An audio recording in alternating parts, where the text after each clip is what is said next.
Hey, hey, hey, what's going on, ladies and gentlemen? It is me, Aaron Baker, and today we've got a lot to fucking discuss. There's a lot happening in the wrestling business, some of it good, some of it great, some of it just downright fucking ugly. But we'll get into that. I just want to talk to you guys for just a couple of minutes, and I want to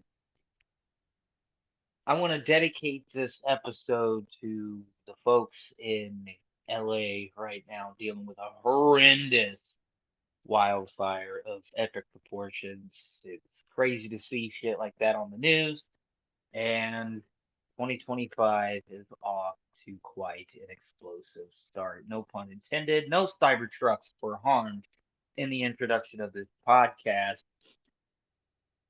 but I am not alone. I do not walk the valley through the shadow of death or whatever the fuck that quote is called. I fucked that up so bad. I don't walk alone. Ladies and gentlemen, fresh off of his appearance on the world's elite podcast, he's your host and the creator of the Savage Wrestling Podcast, Empire? Question mark? Ladies and gentlemen, James Moyer Jr. What's up, fuckwits? Boo! You suck! Boo! Boo! Yeah. Well, Suck! fuck all Boo! y'all. Fuck all y'all. Boo! I'm here. I'm here. Boo! Prayers for New Orleans as well. Sorry if you guys had an experience of a terrorist attack. And prayer, we are also dedicating this show to the people in LA for the Yeah, big wildfire. shout out to LA. A lot of history in Los Angeles, and yeah, especially with the kind of music that I like, Sunset Boulevard. Hopefully, those buildings can stay intact. And Yep. yeah, this will be the only time I ever will fucking say this on the show, but fuck the government for what the fuck they've done to the state of California. I've heard some things, I've read some things, and I'm not too fucking happy. And I don't even live in California. We live in a. Cut funding to a fire department, knowing that you're in a fucking hotbed, to a fucking wildfire zone. Like, Jesus fucking Christ. Give me a break. But we have a lot to get over today, like Aaron just said. We're going to talk about Seth Rollins' Chris Van Fleet interview, the racism and toxicity on Twitter. We're also going to talk about Raw on Netflix debut. We also have a segment where Aaron's going to talk about the past two Dynamites on their streaming service, Max. Oh boy. We are going over the ratings. I'm gonna have Aaron have the ball with Wrestle Kingdom and Dynasty. Oh boy. Actually, can we just get that out of the way? Because I know that you didn't watch the show and I did. Yeah, we'll do it. I picked two random videos for us to review. We're also going to talk about Kenny Omega's I'm return. I'm so fucking scared on these fucking videos because I asked you before the show. I was like, "Are these two videos random or have I seen them before?" And he goes, "Oh, they're totally random." So whatever you guys hear come out of my mouth will be a genuine first time reaction to whatever he's about to show me. We're going to talk about my appearance on a World Leader podcast. Thank you for for having me on. And our final segment will be album of the week. Yeah, So but first, James, before we start, I promised the people on last episode I would reveal what my 2024 album of the year was. yes, she did. And we didn't do a show last week, so I didn't get to um, say what it was. But my album of the year is Massive Wagon's Earth to Grace really fun. This album came out in November, and instantly, like the day it came out, I was like, "Oh wow, this knocked off Sebastian Bach, Child Within a Man, crazy." There's a song on there called Night Skies. It's my absolute favorite. It's just so fucking good. Yeah, that's my album of the year. Oh wow. Uh, Yes, sir. yes, sir. You hear that, folks? That was his album of the year. Yeah, go check it out. Go buy it. Purchase physical media, folks, because we're one large EMP away from losing all of our electronics.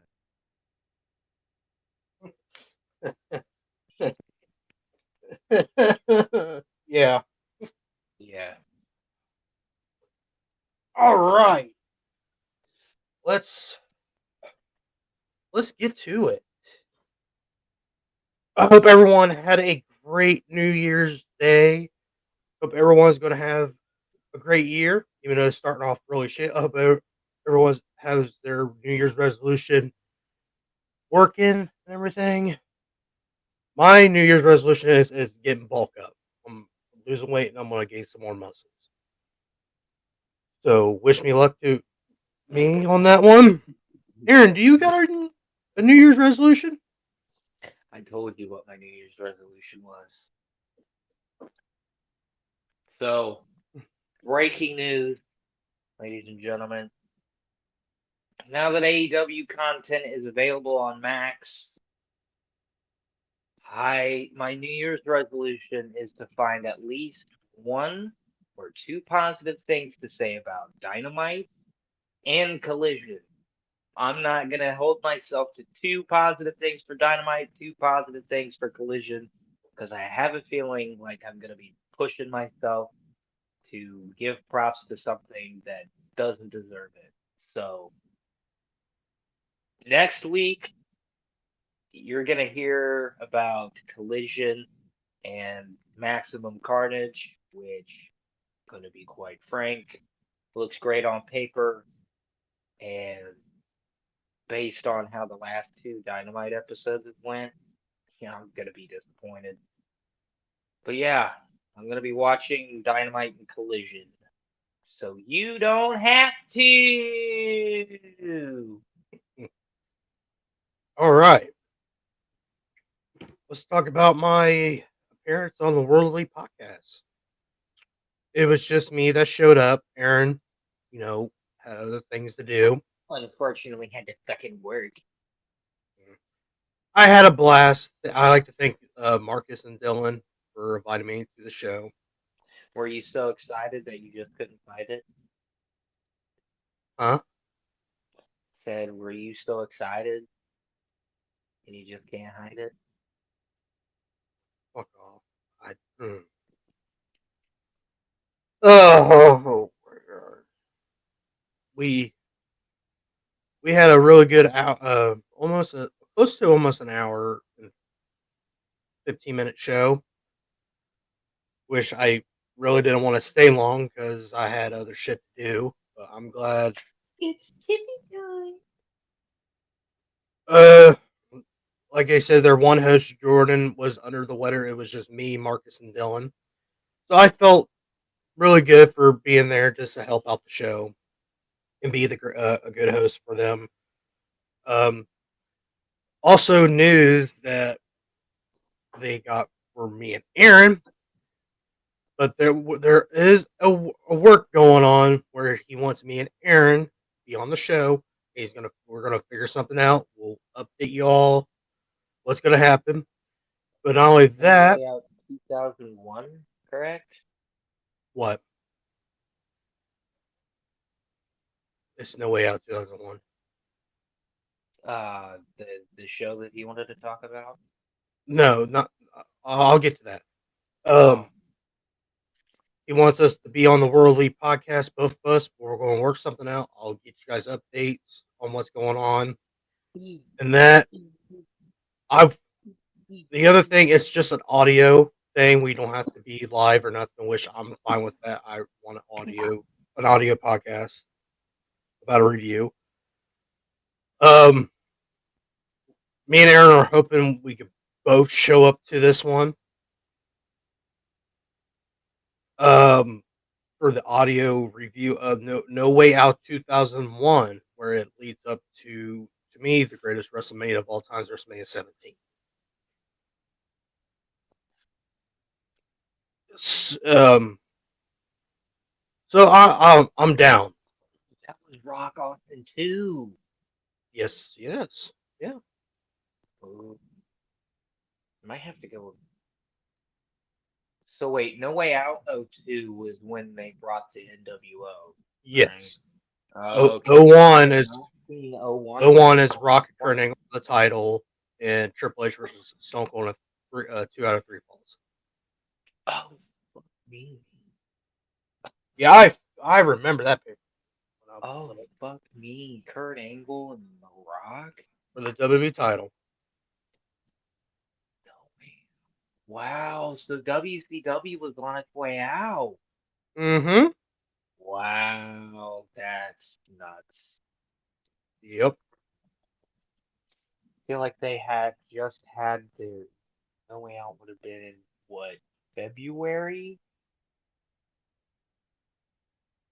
Yeah, Um, yeah. so March will be the last month of WCW. so they just had to have one of their last pay-per-view, right? Hold on. No, because their last pay-per-view was Sin. Hold up here. You go Let me right just ahead. I'll be find out right the back real quick. title. WCW Sin.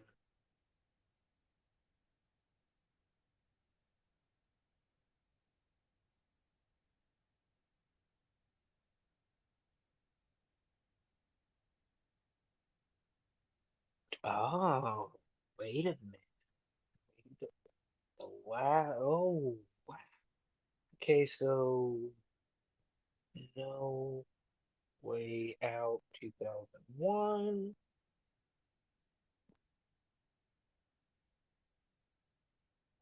Wow, so WCW had just had like one of their final pay-per-views, Super Brawl Revenge, in February 18th of 2001. The main event was a 2 out of 3 falls count anywhere.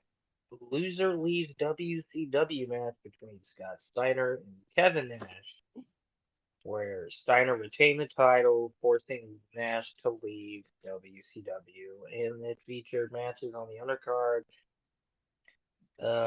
were Diamond Dallas Page and Jeff Jarrett, Ernest Miller versus Lance Storm for the position of WCW Commissioner, title defenses of the World Tag Team Champion.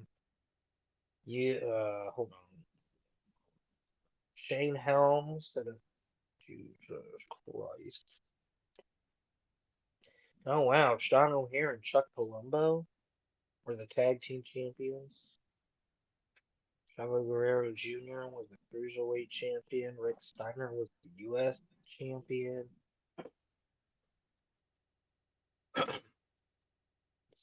Scott Steiner was here. Wow,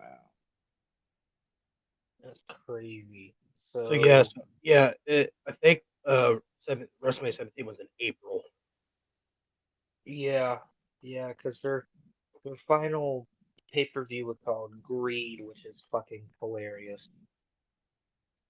Worst pay per view I ever watched when I was young. Oh no, no. Sold out 1997, which is the next pay-per-view I have to watch for WCW. That's worse, but only by a hair. Anyways, as you were saying, I needed to figure out the timeline of events because it's a pretty troubling time for WCW, but WWF has pretty much won the Monday Night. Mm-hmm. WCW will go out of business on March 21st, 2001. If you remember, after WrestleMania is when the Evasion angles. I think it's starting right. Asian Angle didn't start until that summer. It's getting there. So yeah, because we went through after WrestleMania. We went Well, through. because then we had fucking Raw from Tacoma, Washington, where they had the um Booker T, who was the World Heavyweight Champion, taking on Buff Bagwell. Mm-hmm. That was the only WCW match featured on Monday Night Raw. And after that, they do an angle where Vince McMahon said, "I am now owned WCW" by Shane. WCW. Then we went through a horrible Stone Cold heel run. Then the invasion starts. Oh yeah, Triple H blows his quads. Yeah, I just Yeah, watched that Royal Rumble. That was a good moment. Triple H Anyways, blows his we're quad. getting on a tangent, James. We're Yeah, talking. We were talking about No Way Out 2001. What are we doing? we're gonna review it. Audio. We're gonna audio. We're gonna. It's an audio show, so we're gonna review it as we watch Ooh, ooh, that could get dangerous. That could get really dangerous because I say some of the most insane shit when I'm high. So that'll be fun. it. You'll be. But I did have fun on the World Elite podcast. Uh, I will be happy to be back on that show down the road. Aaron, any thoughts of uh, me being on the show? Any ups and downs or You what? were too quiet, brother. Too quiet. And you only gave like a couple sentence answers. I was like, damn, son. Well, fucking, they answered it for me. Yeah, that is true. They did take a lot of your thoughts. That's why I always say, well, Dylan took the words out of my mouth. That was my answer for like beginning of the thing, which I have no problem with. I'm not got complaining Bitching. about it. They're not bitching. No, I was just glad I was on the show with them. At least at least I got my rant in and all that. We'll talk about that about the rant I did on the show. And Aaron Ooh. did like my little wink wink at Aaron where I brought up a certain someone on the show. That was a wink and a nod to Aaron when I did that. Are we talk, are we talking about the world's loneliest incel? Yep. I I I knew Aaron wasn't gonna be there, but I gave him a wink and a nod. Just to Yeah, bro. Okay, so I got a bitch. I got a go bitch ahead. Go about ahead. the old Otaco. So I went to go check his page just to see what the fuck he's been up to. Bro Mm-hmm. doesn't show his face anymore. Does Really? not show his face anymore. It's like this. It's like he records a video and it's exactly like this. Wow. Yeah. Someone must Still have got doesn't change the fact that you got like over 300 videos of showing your fat self, you dumb fuck. You fat bastard. Yeah, I think he's more active on fucking Blue Sky now because he's been awfully quiet. But I would be awfully quiet after NXT has just dominates the month of December and is dominating the month of January so far. Mm-mm-mm. God damn. Yeah, I'm gonna be honest with you. I'm surprised when the number came out that NXT got that many people because I thought the show was one of those predictable shows. I knew eventually Roxanne was gonna drop it. Why not start the new year, new era? See, Tony Khan, this is how you do a new era. You have a new champions. Idiot. You stupid idiot. But anyways, yeah, I got a bitch to. Actually, this week I don't have a bitch to. I can't bitch to about Chris Jericho. You want to know why? Because he hasn't done anything to piss me off. Yet. Yes. There's Yet. still there's still fucking collision. I gotta sit through Dax Harwood and Jericho because apparently the Learning Tree is feuding with Rated FTR while Cope, which by the way, I haven't been able to give you my thoughts on that fucking name change. I think it's fucking stupid. The Rated stupid Cope is stupid is too much of a mouthful, so I'm just gonna change He's a my mouth name as organ. a tongue What he is. He's a mouth as organ. as a tongue in cheek thing for what the AEW fans should be doing right now, which is coping. Boy, they need to do more than cope.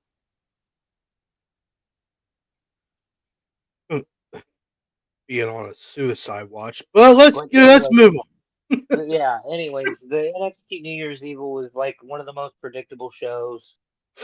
I'm really glad that they're finally doing something with Lexus King. I actually kind of thought that Charlie Dempsey was gonna win the Heritage Cup and they were gonna fuck my boy, and they didn't fuck my boy. My boy got the dub, so congrats to him. But Oh, but very, very disappointed in the Rock's promo. It was kind of like a man. I've never been in an NXT arena before, and well, I'm the Rock, so I get to drop a couple of F bombs on the CW. I'm not gonna drop one. Not gonna drop two. I'm gonna drop three to them some bitches. But there was one thing. He was in the final boss character, which is like, okay, it's you like gave it us was the dubbed final down. boss on NXT, but we couldn't get the final boss on Monday Night Raw on Netflix. Like that was weird. But yeah, we'll get into that shit here in a minute. Let's continue. All right. Um, Have you watched the Seth Rollins interview on Chris yeah, Van Fleet? yeah. What's your thoughts? While I get the videos ready. Uh, I'm gonna pick a couple of videos. honestly, I don't know. I was just like, oh wow, CVV had Seth Rollins on. Not really a big fan of Sheamus, but I'll listen to Seth Rollins. Okay. I got a video here where he doesn't really like CM Punk, which I think is a word. I don't give a fuck. Oh, this was kind of shortly after Raw on Netflix, so he could be like working the angle. Probably, but yeah. We're gonna bring it up on why he really does not like CM Punk. Seth Rollins, CM Punk, first Raw on Netflix. And man, these promos have been something else. Yeah, they've been interesting. They've been interesting. I mean, it's just these are promos. These are things that I've thought about saying publicly for a long time, and things I've wanted to say to his face for a long time and haven't been able to, or have said privately. You know, occasionally I would get asked about him over the years, and you would see some of it slip out. But most of the time, I just never wanted to acknowledge his existence because he was such a. I mean, he really was just a cancer to my career for many years while he was gone. He an intentional one, you know what I mean? He was a parasite. He really just wanted to he seemed like every time he could take a pot shot at me or the company, he was trying to. And so I never wanted to give that credence because I just kind of looked at him as like a troll. I'm like, I don't want to acknowledge these things because then it looks like they matter and they don't. But it did bother me internally, because we were trying, dude, that roster from like, I mean, he leaves in 2014, right? I think like we were hustling, dude. We were trying our damnedest and we were given garbage a lot of the time and we were making the best of it. And like, he was in a position where he'd made a bunch of money and could just dip and go. And there wasn't an alternative. AW didn't exist at the time. There was nowhere else to go. Like, what are we gonna do? Just pack up and leave because CM Punk's feelings were hurt? Because that's what he wanted from guys. He didn't want people who were his friends to stay and work for the company because he felt like it was like it's some sort of betrayal to him. And I'm like, dude, A, this is my dream job. B, this is how I earn a living. And like, I'm trying to get to your level. Like, I don't have the luxury to just quit. I can't go anywhere else and get paid this kind of money. Like my career, I don't get to work till I'm 60 either, you know? So it was one of the most selfish things I'd ever seen out of a human, like leaving the way he did, and then kind of like expecting other people to follow him, and then like taking shots at the place from a distance when he wouldn't even explain to his friends like why he was so resistant to continuing that friendship. Like I never got an answer out of Were him. you friends up to that point? Yes. Like we were friends till he left, you know, and we had a mentor mentee kind of relationship, you know, at that point, because I was a lot younger. So like I didn't push. I sent him some texts and called him like after he left, but I wasn't like comfortable enough with him to like, because we were peers, but you know, he was here and I was here. So I didn't want to like push that envelope. So after a while, I just let it go. And then even over the years, I reached out to him a couple of times to try to like engage and just see where he was at and if he was interested in coming back. And nothing, no response, except whenever he would get a chance, he would just talk as much crap as he could. And so, yeah, I had all of this stuff bottled up for 10 years to finally be able to get out there on a microphone and say it. And it's probably not even articulated the best it can, but there's just so much real, I mean, hatred's a strong word, but it's as close to hatred as you can get. Like Animosity? resentment, animosity, like just anger, you know? I mean, it's really palpable. I think, you know, the reason people attach to the promos is because they can see that there is, you know, real emotion behind them for me. And so I'll be it's a very cathartic experience for me. I'll be happy to kind of just like get that physicality out on the 6th and hopefully be done with it. Did you ever think CM Punk would come back to WWE? You know, when he joined the broadcast team on Fox, when they were doing that backstage show, Yeah. I think it was, I thought to myself, okay, maybe there's an opportunity here.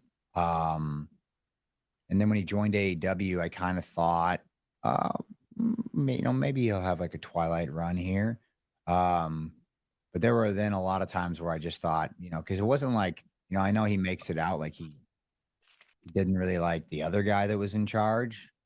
But the truth is, he didn't really get along with the current guy that's in charge either. You know, that wasn't like they were pals as well. So I think that even when Triple H took over, you know, I didn't think there'd be an olive branch to be had. You know, so kind of 50-50, but I would waver more towards no, I never thought it was going to happen. And you weren't told he was going to come back at Survivor Series? No. No, that was a bit of a surprise. You didn't look very happy. You know what I wasn't happy about was, you know, Randy had just come back from a long hiatus. That was his moment. It was a great moment. I mean, the reaction for him when he came through the curtain was unreal. And you know, we went out there, there was 10 of us out there, and we went out there and had a hell of a contest.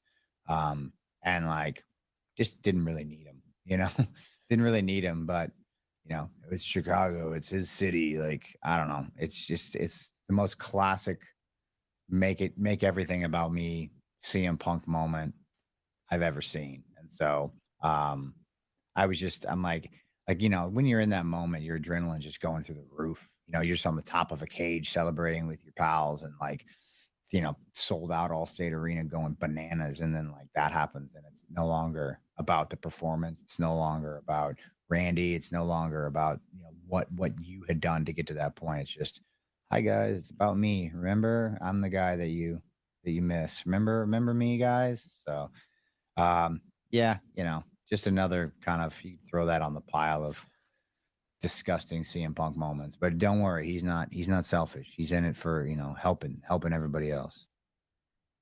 Right, Aaron, what's your thoughts on it so far? Um, if this was put out before Raw on Netflix, I would be like, yeah, totally like working the. I honestly, I think whenever this was recorded, obviously it was before that Raw on Netflix, so he was probably biding up the whole, the whole story. But I also do think that there's actually genuine animosity towards CM Punk. Seth Rollins falls in a group with a group of people that don't like CM Punk and just want to watch him fail. Mhm. Well,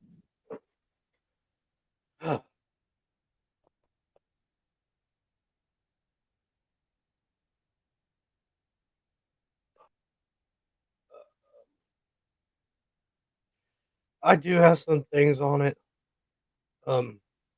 It's not only he didn't like Vince, he didn't like CM Punk, didn't like Vince or Triple H. He also didn't like John Laurinaitis, even though everybody said all was part of the story and all that, or part of the storyline during that time. But there was some hectic shit back then where there was some heat between John Laurinaitis and CM Punk, Triple H and Vince. But I do understand what Seth was saying about when CM Punk returned. It was supposed to be Randy Orton's moment because if I remember, he had that back surgery or spinal surgery he had. yeah. Yeah, to me, that Probably should have do as been. well. Yeah, it should have been his moment, but it is what it is. Uh, I mean, it was kind of predictable if you thought about it. yeah, I knew that CM Punk was going to come back. I my father didn't believe me. He goes, "Nah, they're never going to hire him back the way he acted in AEW." I said, "Hindsight, it could be his fault or the EVP's fault. I'm always down the middle. I want to hear both sides. So both sides. To me, I think EVPs were more of the clown on that one. I think Tony Khan mishandled a big star for his company. If I remember, Aaron, Seems to be a pattern developing. yeah, if I remembered, their ratings were hitting millions. They were hitting $1 million box sales and pay per views and all that shit. Merchandise were going up until EVPs and all that got a little jealous about it. And Tony Khan didn't do nothing about it, even though we talked about this months ago. I can see why CM Punk went back to WWE because Vince is not there. He can actually hash it out with Triple H. Let's talk the shit over. Let's bury the hatchet. Let's move on. Bring And my wife back. yeah, even though WWE did the shittiest thing where they did fire CM Punk on his wedding day, Vince even apologized for it on what was it on a Stone Cold podcast when that happened. I When think he so. apologized, yes, that was kind of shitty. But The what story's Triple out. H, yeah, but what Triple H is doing, he wants to bury the hatchet with all this shit. So, also a good thing about CM Punk in WWE, he can help develop stars. I love that CM Punk's back because he can help young stars in WWE. That's what he was trying to do in AEW. But But it's real glass, gravy and rubber. Tony Khan fumbled the biggest star that he will ever sign with WWE. I'm sorry, Brian Danielson. Sorry. Yeah, you could tell that Brian was on the twilight of his career. Yeah. Same thing with Edge, Hope. Chris Jericho. Nope. Well, Chris Jericho did had a good run from the beginning. Yeah. Till Yeah, I he, just watched his match with Omega at Double or Nothing 2019. yeah. Yeah. You know, I could understand Rollins upset about it, but I'll agree with you, Aaron. I think this happened before the Netflix thing, where he's working on the story and all that stuff. Yeah. But there's been like how Drew McIntyre hates CM Punk, but there's pictures surfaced where CM Punk and fucking Drew were talking together. It's whatever. Also Seth Rollins mentioned about the heist of the century, where Yeah. to where I'm gonna pull that up, where he's talking about where he cashed in on WrestleMania. I kind of want to hear that story.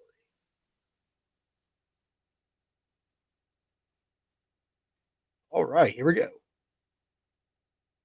Take me backstage 10 years ago, WrestleMania 31. Your music's about to hit. Yeah. And you're about to cash in. What's going through your mind? Gosh, there might be like a camera footage of this somewhere, but I'm just sitting in this chair right outside of the curtain in Gorilla. It was a smaller Gorilla at the time. We hadn't expanded it to this big one yet. And I remember Michael Hayes is in the producer's seat, and Hunter and Vince are like on the far side. And I want to say there was panic about the time because we were still like on pay-per-view. And so there was like, we have to be off. We have to be off at this time, you know?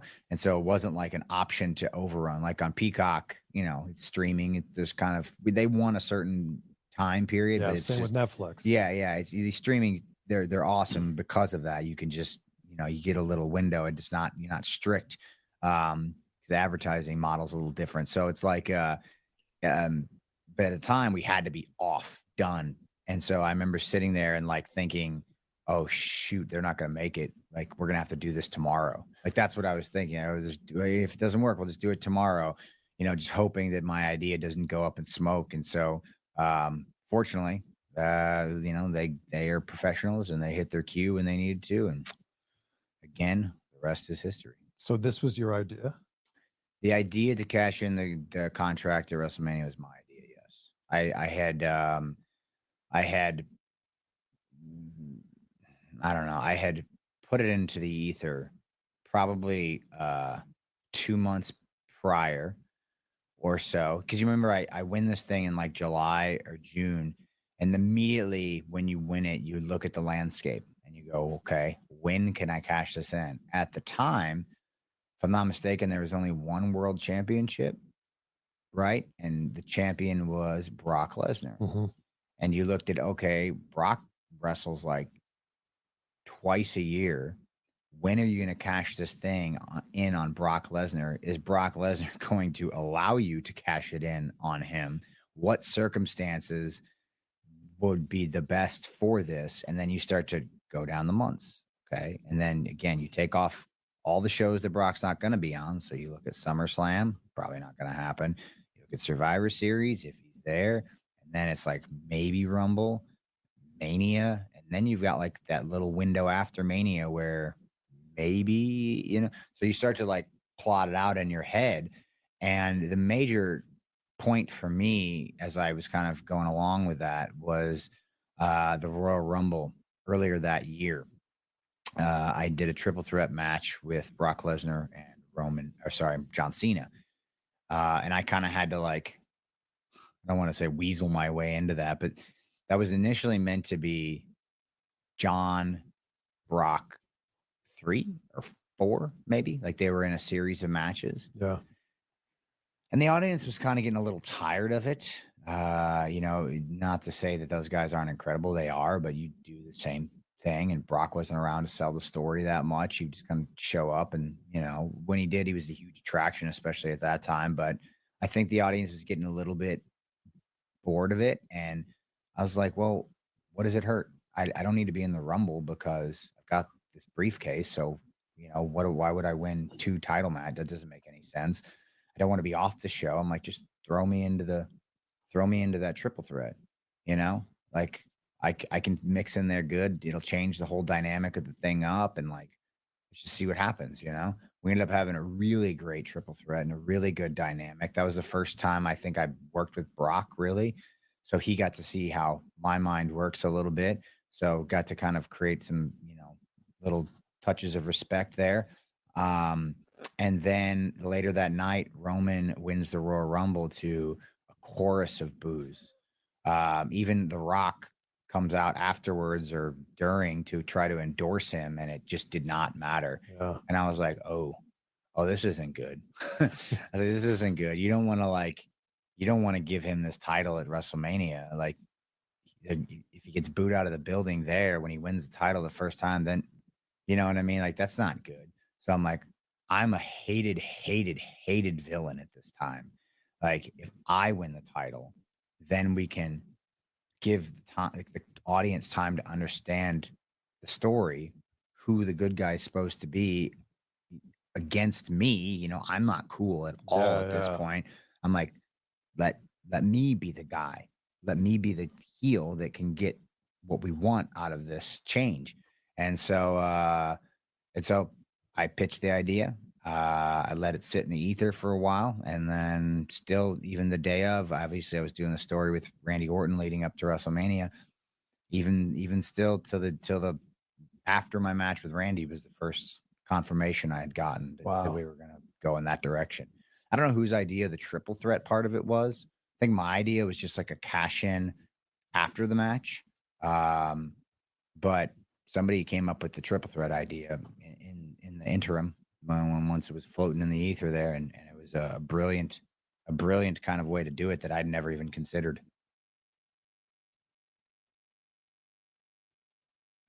All right. What's your thoughts on his idea for the triple threat?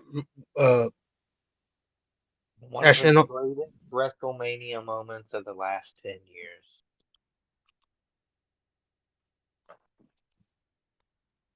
Easily top. Yeah, that's my top 5 greatest moment.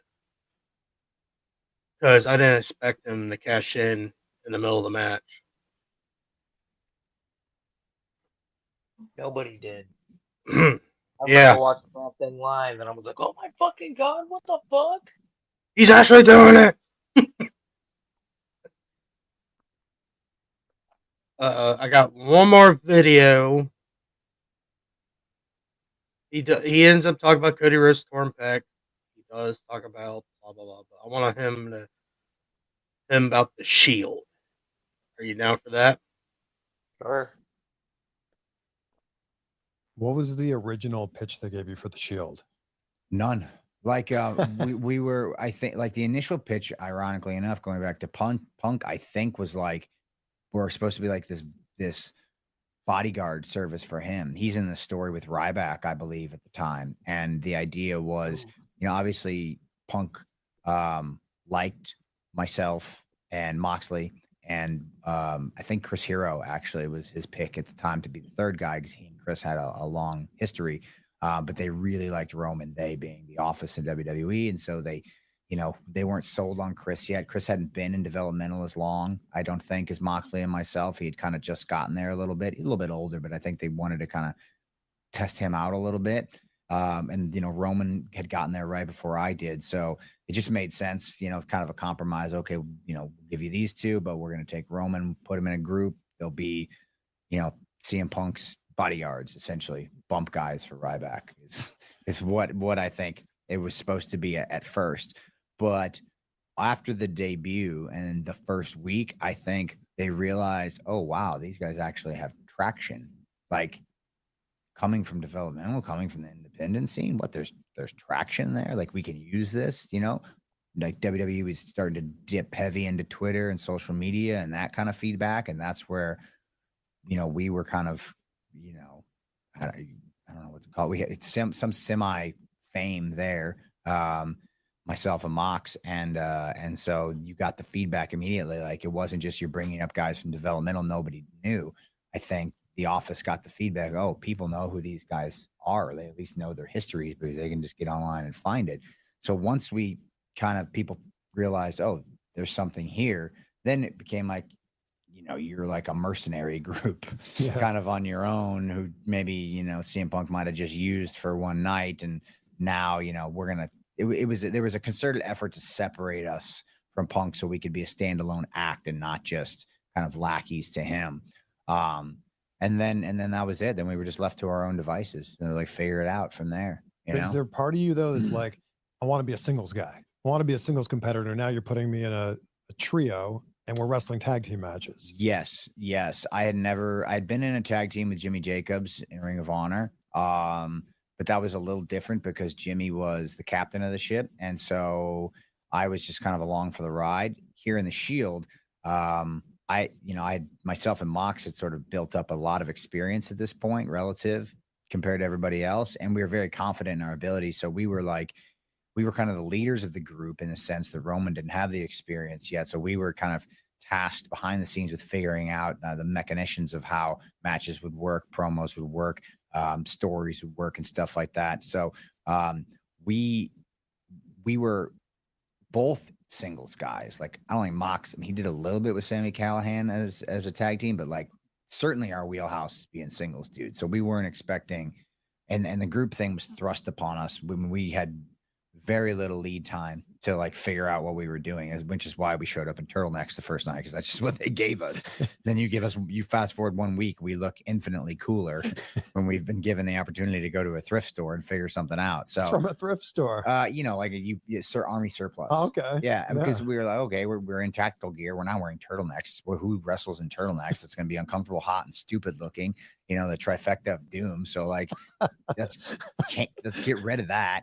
And then it was just like, all right, we all lived in different places. Everybody's just going to go to these stores and find whatever fits, and shockingly, we all came back with like 3 different looks, just 3 different, whatever fit our personality looks. And then we just kind of continued on and tried to figure it out. But really the one thing that, that sort of solidified us was the mindset of like, we're just going to run through every wall. We were never going to take no for an answer. We were never going to like be meek. We were going to push everybody out of the way. We were going to, we in our minds and our level of confidence thought we were so much better than everybody else. We were going to have to raise people up. That's how we looked at the locker room at the time. And that was probably insulting to a lot of veterans, but like, we just didn't care, but we also had some strength in numbers, 3 of us, to kind of, stick together. And, the rest is history, as they say. Any thoughts of the Shield? God damn, he talks a lot.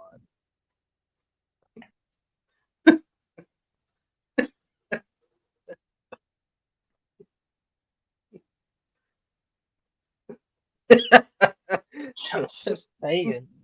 Like, he was like, "What was the original idea of the Shield?" Oh, well, and then we went to an Army surplus store, and wow, wouldn't you know, who won the pony? We all came back with 3 different looks. Bam,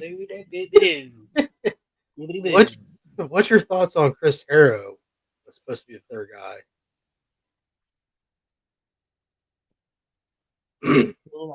I guess I could see it, but honestly, based on the stuff that I saw from the early NXT days was it Cassius Ohno? Yeah, it was. Yeah, I think that's what he went. I really didn't understand the hype behind Chris Hero after I saw a couple of his matches. I was like, what's so special? It's not only that, he got really fat too. Yeah. Fatty McFat ass. But was it a good choice for Roman Reigns to be the 3rd guy? Wish it was Vince McMahon's guy from the start. I mean, yeah. Because he liked those Samoans.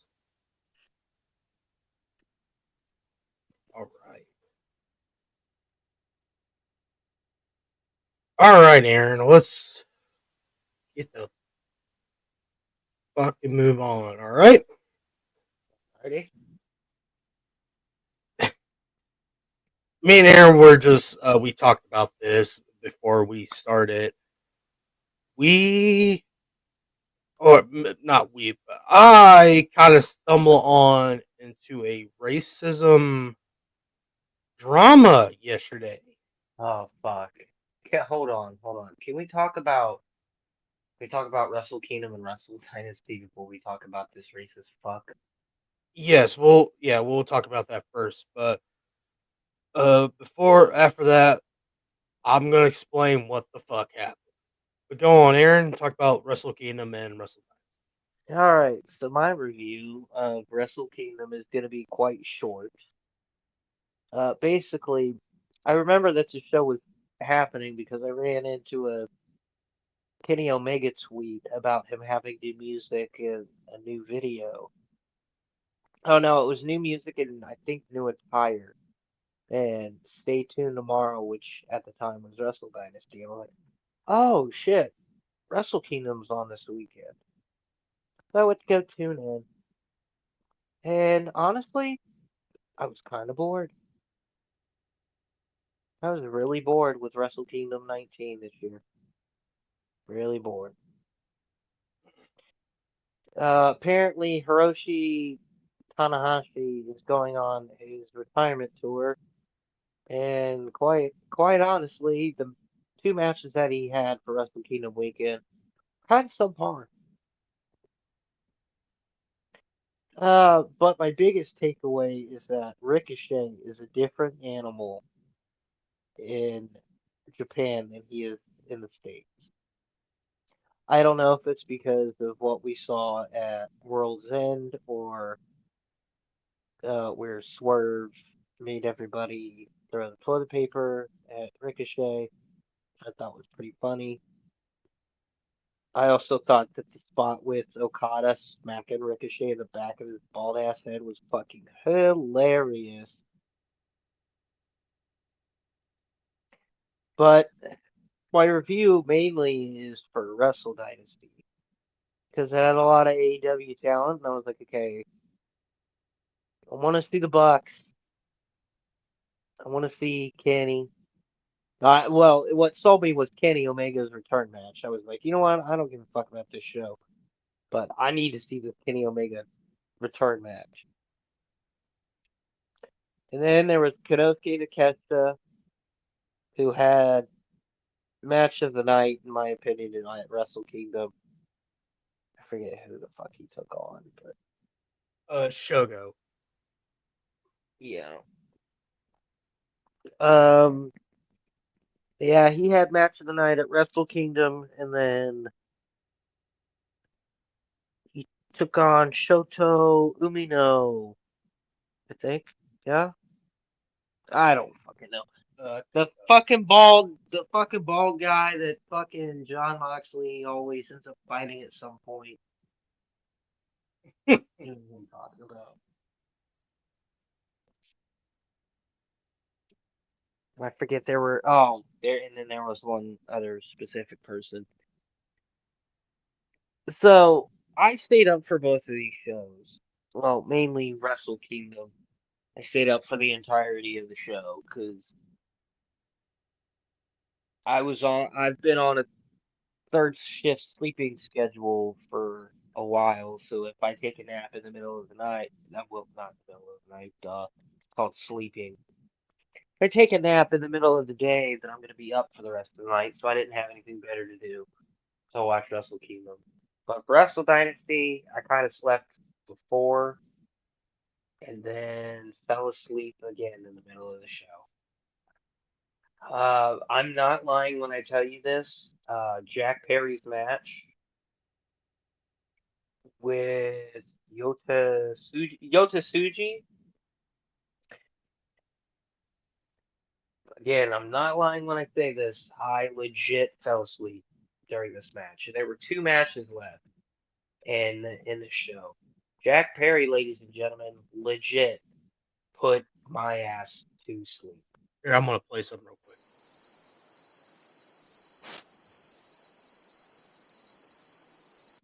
God bless. Yeah, yeah.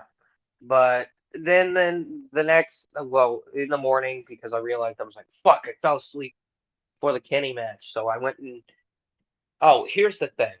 Okay, so usually I illegally stream these shows because I'm not paying money to watch them. but the streaming site that I usually use was really being a pain in the ass and wasn't letting me AirPlay on my TV because I was in the middle of playing Xbox and I like to multitask. So I was like, fuck it. I know New Japan has a streaming service, so I subscribed to that for a month. And I have to tell you, the best match of the whole weekend was Kenny Omega and Gabe Kidd. The things that Kenny Omega was doing after a bout with diverticulitis that about put him out for good was fucking incredible. And he did get booed. He got booed. But yeah. I liked Wrestle Dynasty a lot more than Wrestle Kingdom, if I'm being honest. Wrestle Kingdom wasn't as hyped as it has been in the last few years.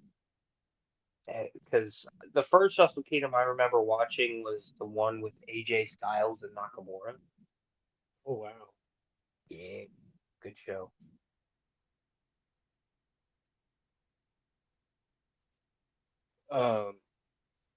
Is that is it Wrestle Dynasty where Mercedes Moan won all those belts? I was really hoping you were gonna bring that dumb bitch up. Uh, yeah, it was at Wrestle Dynasty. Yeah, that bitch came out to no pop, Sailor Moon, all that shit. no pop, having ass bitch. And I was high while watching this show, and I tweeted at her and I said, "You used to have such an aura. What happened?" I don't know if I've been blocked yet, nor do I really give a fuck. Actually, hold on. While we're doing this, let's do a This live this look here. this was my thoughts on the Mercedes Moon. Titles in the world is she gonna win? Oh no, these were the belts I don't know about. Besides the two she carried. Oh my gosh, she's such a fraud. Oh well, she has not blocked me, so.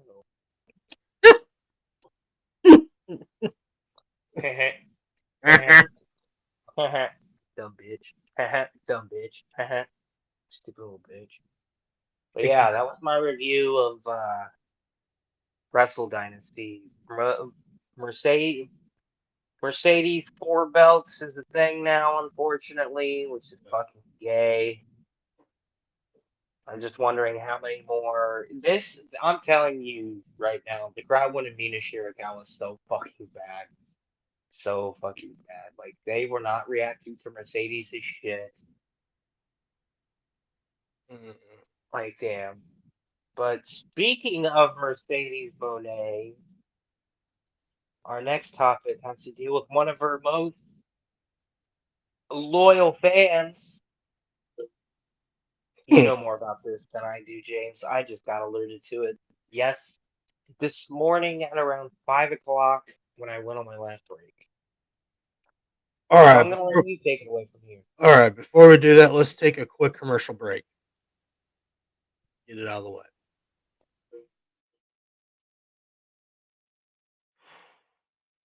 Hey, I got a quick question. This is your host from Seth Wrestling Podcast, but I gotta ask you a question.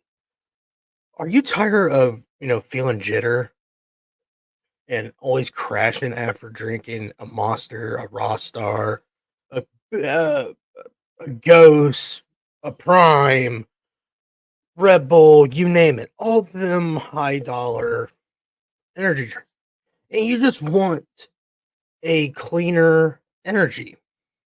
But don't worry, since our good sponsor here from our good buddies at W Energy, where it is a second alternative, where it's cleaner and all that stuff. Let's go through it. They have sampler packs. They have, new flavor. They got a Palm Blum. Grandpa's denture water, and purple dub sauce. But don't worry, that's not their only flavors. They got other flavors. They got a mystery. They got Kelly Cream, Push and Bunch, Big Energy, Tears, Beach and Peach, Dragon Egg, Galaxy and Dub Sludge. All fantastic flavors from a cleaner alternative energy where you don't have to crash and jitter. They do have a some bundles. They got mystery bundles. They got 5 tub bundles. They got hydration. They have hats. They have liter cups. They even got them in sticks. They're energy drink sticks and sticks. You can take it to go without taking the big tub with you. They have new cum shakers. Really cool. I love the Joker shaker. I like the Joker, the green smiley anime. They even got a frosty shaker. They got blood shaker. They got even a steel cup. New stickers. They even got a double bag for some god over it. Oh, they even got a white cup, and brand new shirts. They even got sweatpants. Even their energy drink comes in cans. But thanks to this, I would love to thank Dubby for being our sponsor for today. And on our host, where, you want cleaner energy, go with Dubbies. But we do have a code from this fine place of W Energy. Get 10% off by using the code Savage Pod. Please go get you a tub, man. It's a really delicious. I even bought Calio cream. That is a orange cream mango flavor. Fucking delicious. Please use code Savage Pod for W's Energy.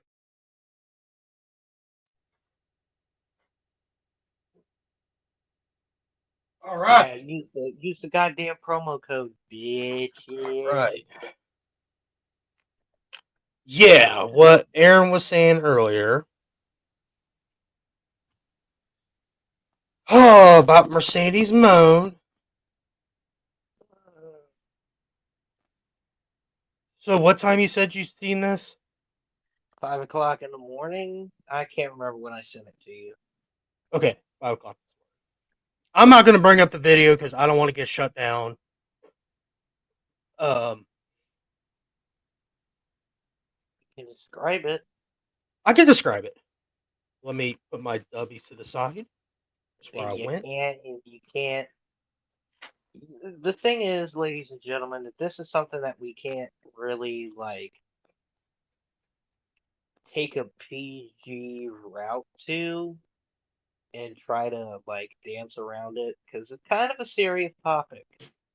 Yes, it is. Yes, it is. And let me get us drink real quick.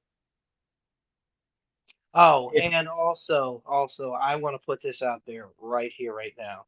Go ahead. The opinions of the individual that we are talking about do not, and I repeat, do not reflect the opinions of those the Savage Wrestling Podcast. We think that this individual is fucking disgusting, a fucking bigot, and yeah, firing squads, ladies and gentlemen. That's what I'm saying. What I witnessed was a fucking firing squad. Well, I went through Twitter, and this guy, well, I was going through Twitter, right? And I was like, all right, let's see what's going on with Twitter. I'm going to find something for me and Aaron to do. Then I stumble on, he goes by Wes Mercedes Moan or whatever. I couldn't remember his Twitter handle. And I know this guy. He, hold on. It's Wes Mercedes Monet with a bunch of Japanese shit on it. His Twitter handle was at WestCEO2504 on X. If you look that up, you're not going to find it. I'll get to that down the road. First, I was going through Twitter, Then he tweeted a rating from Jesus Christ, Raw on Netflix debut, him saying that it has 664,000 viewers. What the dumbass don't realize, that is Samba TV. Aaron, do you know what a Samba TV is? No. Let me Google that real quick. Samba TV is a fucking it's a television company. Here it is. Is a television technology company that offers real-time insights and audience analytics, where they do Disney and all that stuff, right? Uh-huh. What he don't realize, that people don't really have Samba TV is on specific television brands. Mostly probably Samsung and Vizio.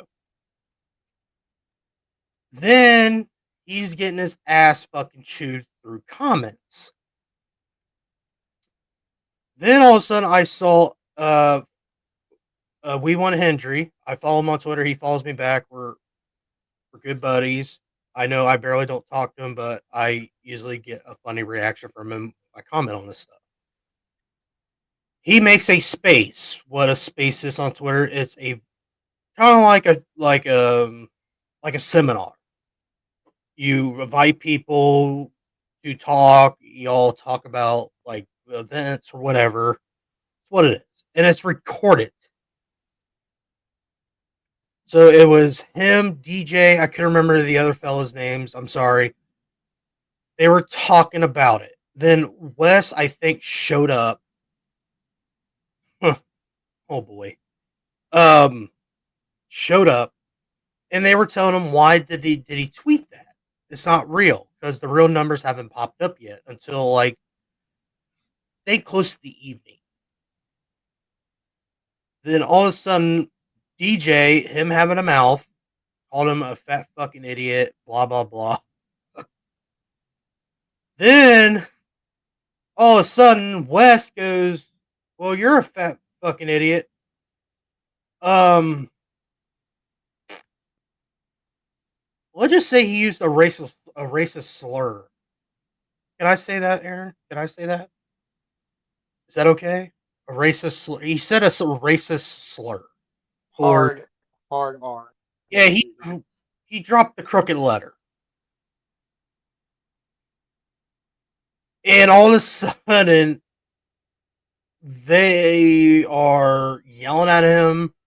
Whoa! Why did you say that? Blah! Wow! Here. I'll interpret it. Please do. Guy says hard R. Whoa! Hey! Whoa! Hey! Whoa! Hey! God damn! Whoa! Hey! Damn! It's like you couldn't hear it, but you could tell you could hear it, but he said it under his breath. Like he didn't shout it at him. It was enough where you could kind of hear it. Because I don't know how many times I had to rewind it. Like, did he actually say it? But I had to really shut up my phone just to hear him say the racist slur. Then all that. Then We Want Hendry made another space. Then Wrestling Marks or some shit. I blocked him because he's such a fucking idiot and a fucking cock gobbler. I hope you're fucking hearing this. Went on to defend the racist fat fuck piece of shit. Telling Hendry that he's racist and all that shit for calling him a retard, blah blah blah. Oh, I can't say that word. Oh well. I'm like, well, calling him a retard is not as bad as calling an N-word. And you don't realize what Wes did. It was a space full of nice black people. Why? I heard of Wes. I was told that he's a nice dude. He's really nice, but his takes are so fucking stupid. He's a fucking stan. Where you obviously still he's a Mercedes Mo stan. All he does is post Mercedes Mo shit, which is very fucking creepy. I'm sorry. That is fucking cringe. That is nasty. Why would you post something just one person on your page? Um, let's just say it was a fucking firing squad. They massacred Wes so bad that he went private, which I was like, okay, that's good. Let him go private. But he still follows me. I can see his shit. Then all of a sudden, Nobody Jones, which is also following me, he mentioned on the comments that, hey, he deleted his shit. And I think he ran to Blue Sky. I saw that comment. I didn't say nothing. I was just eating popcorn. I was backing off. When a fucking race thing comes up, I back up. I was like, I don't want to be a part of this. There was a slur.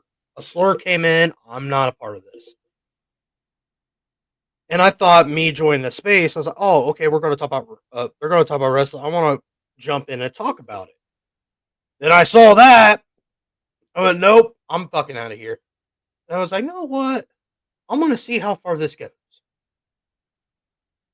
And I'm going through the space and all that. Then I found out that he deleted his shit, which that was a smart move of him. Uh, Aaron, do you got anything else to say about this? Because we're gonna be in depth about this for a little bit about the racism and the toxicity on Twitter. But do you have anything else to say before I go a little further?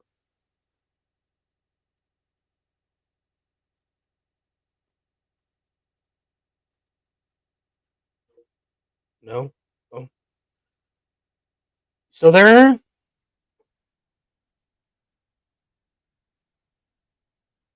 I think his Bluetooth is messing up. Um, like I'm looking through the stuff real quick where Aaron sent me the link to it.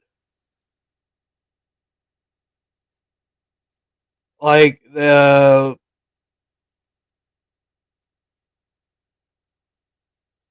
you can't see Wes in this video, but there's actually other clips where he was in the space when he said it. But I'm not gonna bring it up. I do not want to get demonetized for racism and all that stuff. But um oh uh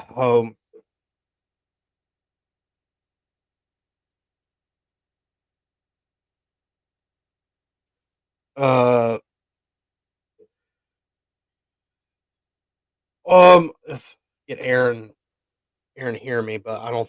I think his Bluetooth is all messing up probably. But what I think of this is I think is very stupid for his spot. Yes, he is a massive troll on Twitter.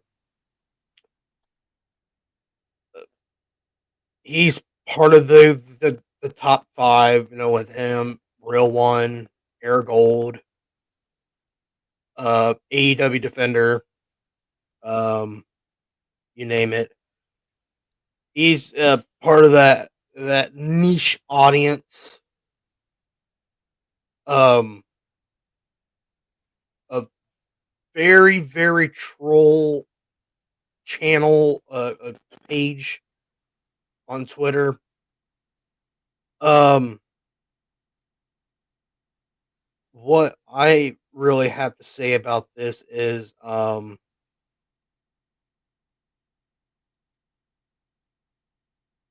it's disgusting. It's very very disgusting. Um, I wish this whole thing will just go away. I wish everyone. Let me take this away real quick. Um, I just wish all these toxic people would just go away on Twitter. But no, we're not going to see that because people are meant to be trolls and toxic in a very cancer-like way on Twitter. It's not just Twitter; it's everywhere. Instagram, Facebook, probably Blue Sky, TikTok, uh, all sorts of social medias. Everyone is a toxic and there's always a toxic and a troll. Um,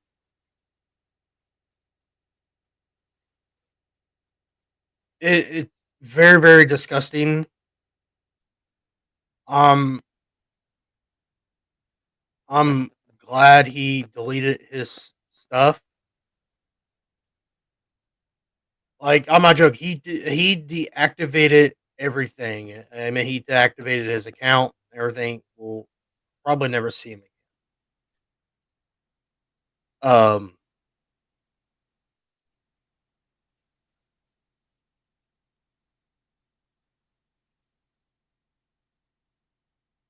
Uh,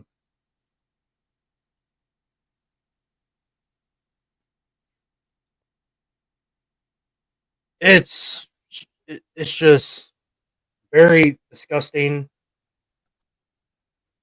I'm glad he's gone. I have no other words for him, but like I said earlier, there is toxicity everywhere, not just Twitter. They're everywhere. It's everywhere. Yes, you're gonna have people like him. Yes, there is gonna be racism involved and all that stuff because to them that's the only way out for them to get out of a situation where they made a troll post or something wrong. You name it. But Aaron, are you there, buddy?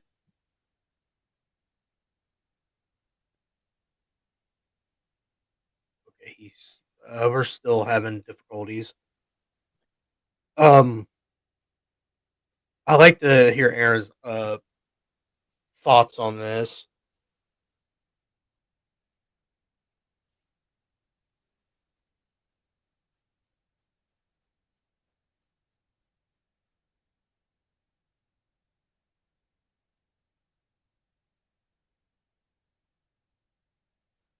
But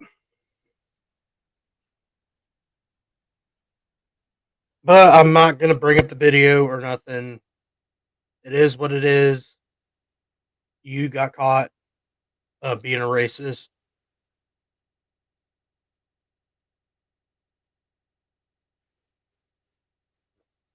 Being racist is not cool. It is not.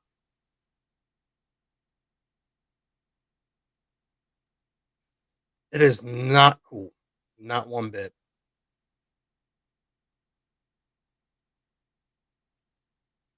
Um, we're gonna if Aaron comes back, we'll have he's gonna have his. I want to hear his thoughts, but I don't know if Aaron went to do something or I don't know what he's up to.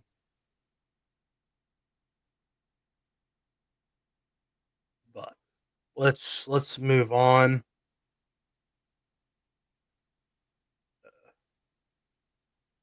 Oh yes, all right. We're gonna talk about Raw on Netflix.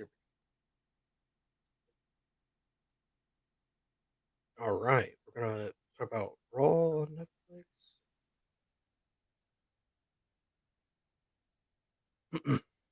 Let's see here. Uh, Raw, Raw on Netflix. Bring this up.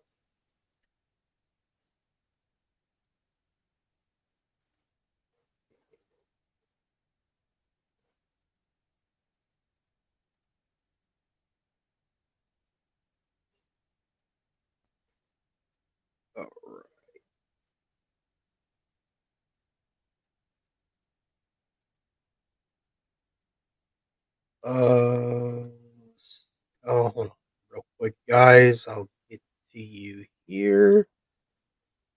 Let's do it this way.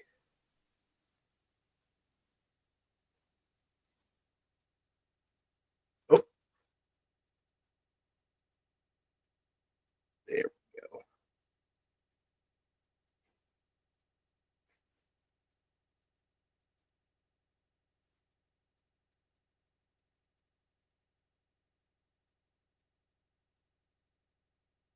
Oh,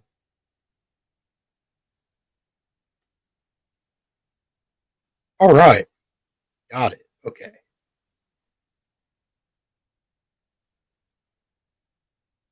You still there, Aaron?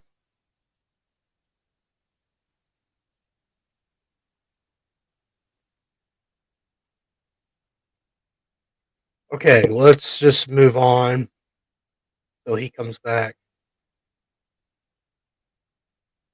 All right. Sure.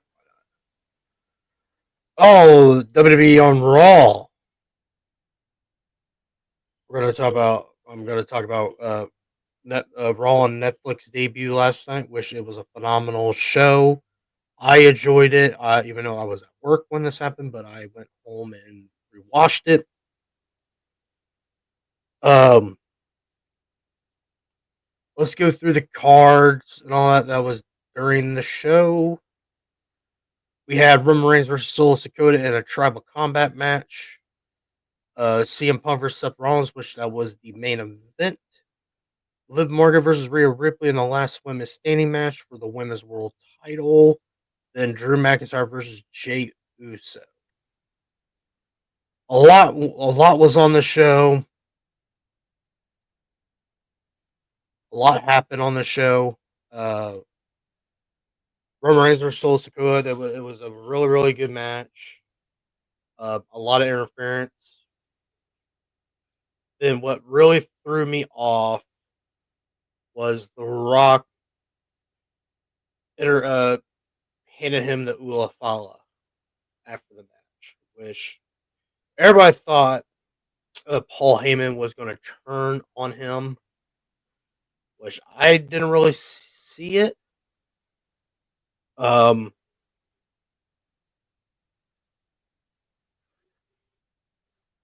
which I didn't see it, but it was a really good match. And to all the people that saying Solo was buried, he was not buried. You're all just fucking marks. You're all fucking stands. Don't know wrestling. Shut the fuck up. Quit bitching. You're all just nothing but fucking fake fans on um on Twitter and all that stuff. Um then The Rock showed up. Then The Rock showed up, did a promo, which it was a weird promo from him. Um even sound like the final boss. It just sound like Dwayne on the promo. Kind of made Cody look like like a goof out there with the promo, which I never understood it. Uh, but there was video surface where they were drinking and all that stuff.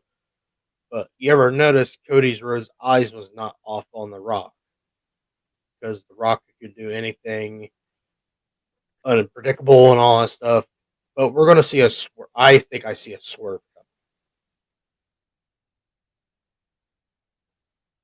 And I couldn't remember what was after that because it's been a while.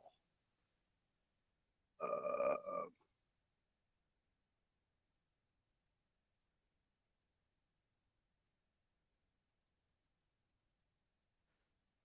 then Jey Uso versus Drew McIntyre was an all right match.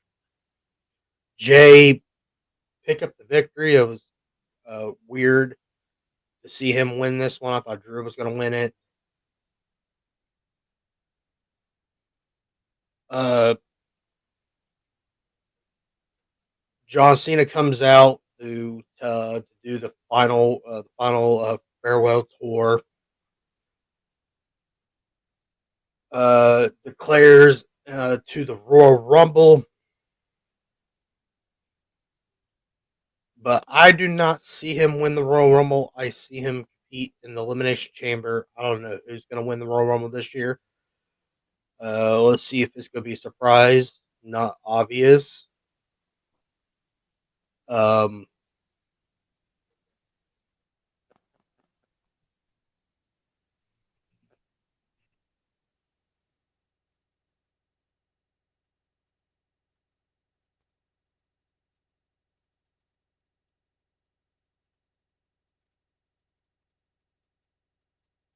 but I can see him compete in the Elimination Chamber and go for the world title, but we don't know because it's just the start of his tour.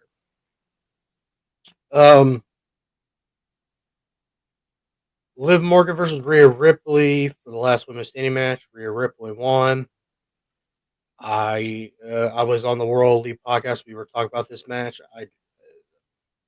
This probably was not going to end, but they're predicting that it's going to be a triple threat match at WrestleMania with Becky Lynch returning at the Royal Rumble.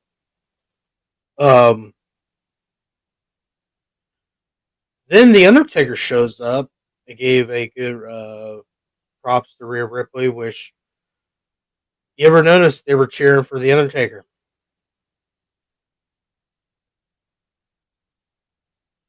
Then Hulk Hogan shows up. Oh, Hulky.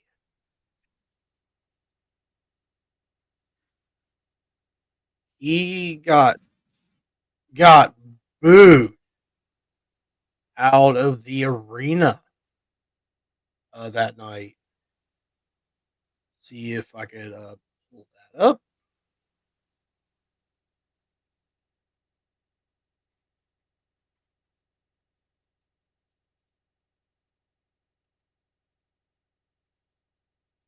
He got booed out of the ring. So let's play this little clip. The greatest part of my life was being part of this great WWE, guys.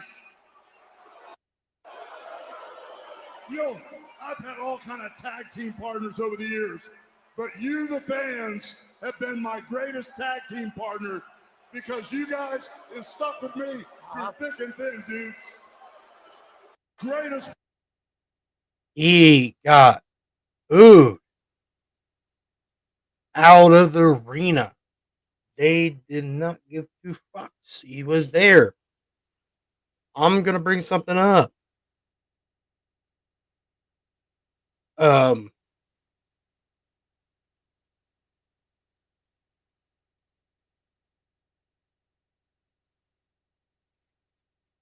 It was not about politics.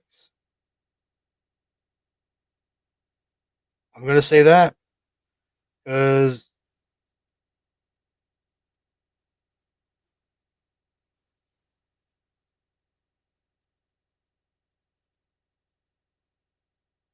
the reason it's not politics because they would have booed Undertaker. They would have booed the Undertaker because he was a Trump supporter. I hate talking about politics. I think politics is a very toxic conversation. It's very toxic. Um,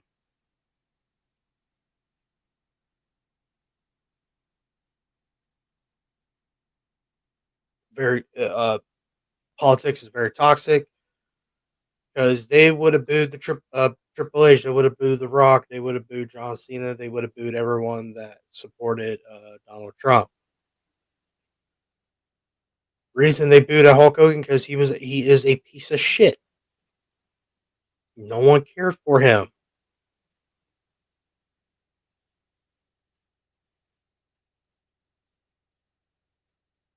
No one didn't care for his return. No one cares about his promo. No one cares about his shitty beer. All I can say is I feel sorry for Jimmy Hart being out there and all that stuff. So I'll talk about this more in a little bit. Let's just take another commercial break.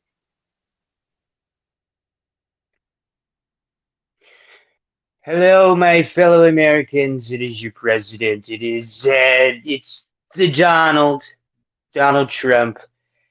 And I'm here, just kidding. It's actually me. I got tired of that voice pretty fucking quick, but men, are you tired of wearing the same old band t-shirts all the time? Because I know I am. I get tired of wearing my Misfits t-shirt all the time. And are you looking for an apparel company that is gonna make you look fucking badass and it can also get you laid? That's right, ladies and gentlemen. We are sponsored today by Reaper Apparel Company. I have bought, my apologies. I may or may not have failed English, and I'm also a little bit stoned. I have bought two things from Reaper Apparel Company, and I actually three things. I forgot my little sticker.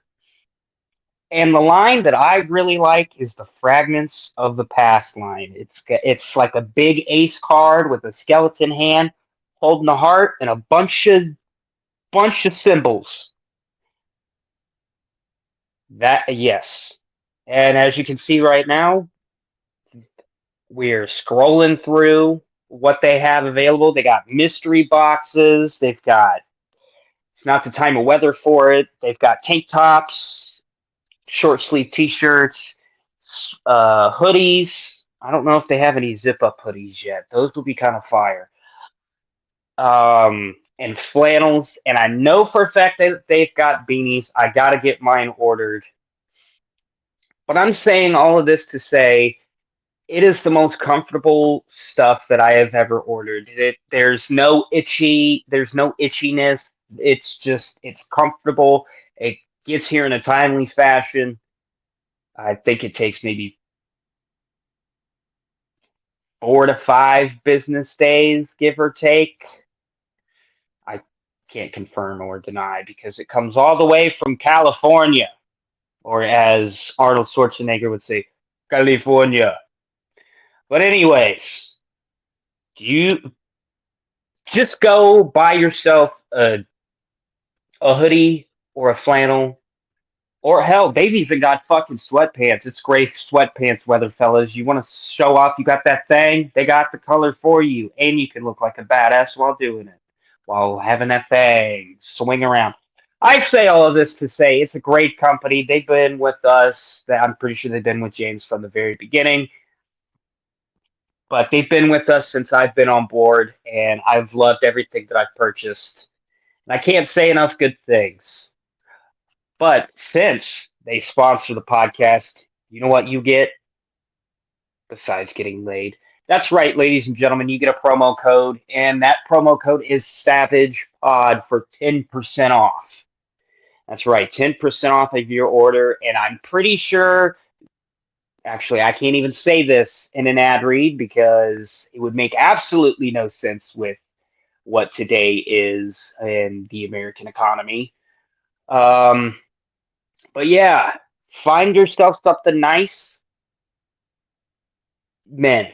Let me just say this, and then this is gonna stop. We have to treat ourselves, King. All right, treat yourself to a Repro Apparel Company sweatshirt, flannel, beanie, whatever suits your fancy. But again, that promo code is Savage Pod for 10% off, and we appreciate you, Reaper Apparel Company, for keeping me warm and for keeping me looking like a badass, even though I'm 5 foot nothing and 120 pounds. Thank you, Reaper Apparel Company and Savage Army. Please go support the sponsor. That's where I'm going to find you.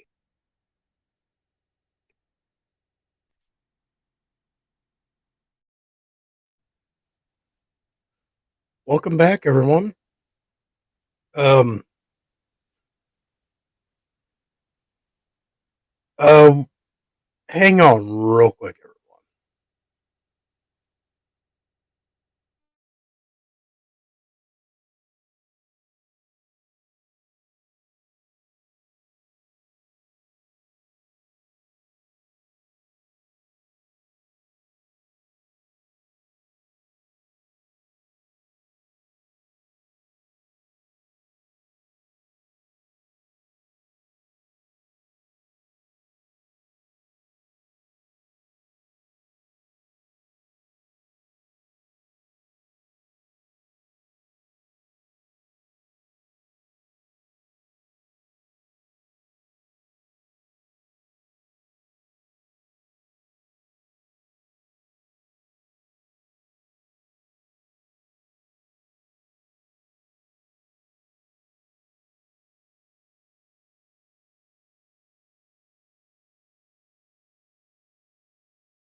We are back. I'm back. Let's see.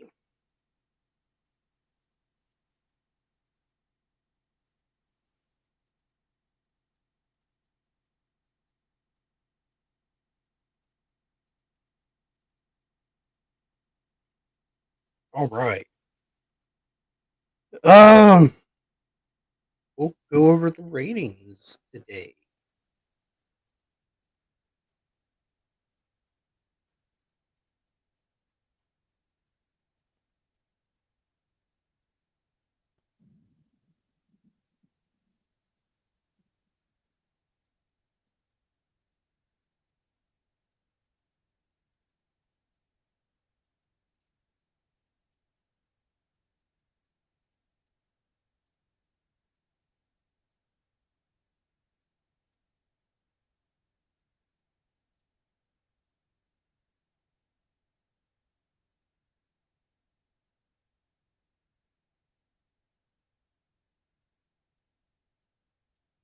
Well, I'll be damned. He didn't delete his shit.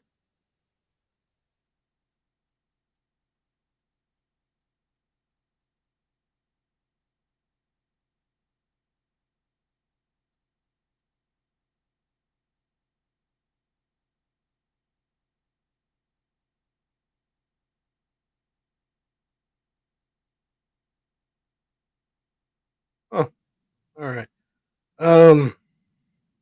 Ready.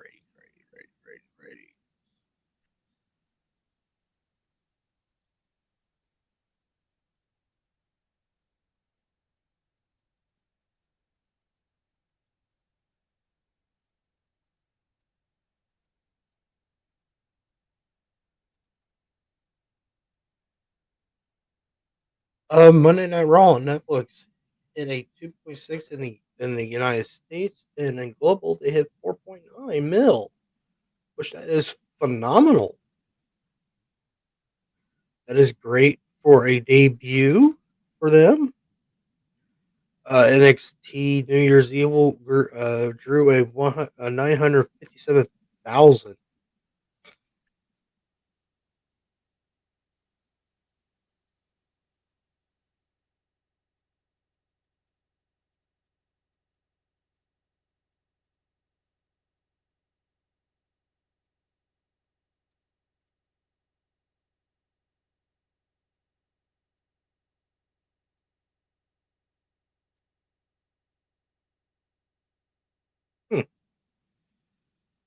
All right.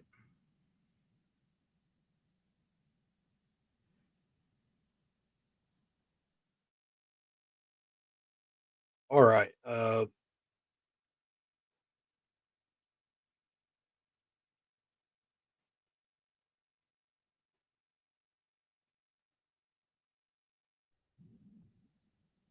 Get the show going.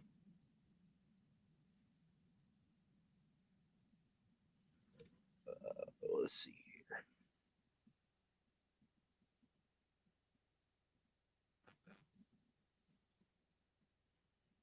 Let's see here.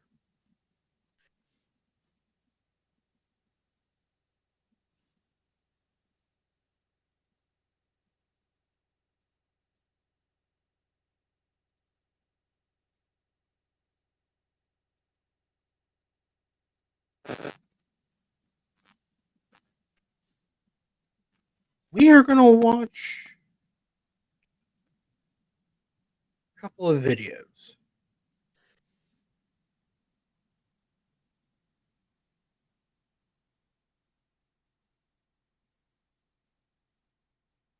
I got one video in particular we can watch. And it's by Pro Wrestling Bits. AEW's 5 worst storylines in 2024. AEW 2024 should be a year of celebration. The Challenger brand signed a massive $180 million TV deal with Warner Brothers Discovery and will remain on television for at least the next 3 years. But somehow, This wasn't the story of AEW in 2024. AEW's TV deal was a footnote to a series of confusing, nonsensical, and outright bad storylines with no continuity whatsoever. Even at its peak during its early years, AEW received criticism for its over-reliance on wrestling with limited stories. But in 2024, AEW is a promotion with good wrestling but terrible stories. What's worse is the novelty of banger wrestling matches is worn off. AEW's failure to give its characters and matches compelling angles has led to drops in viewership across the board for all of its programming. Dynamite keeps losing to NXT on the CW.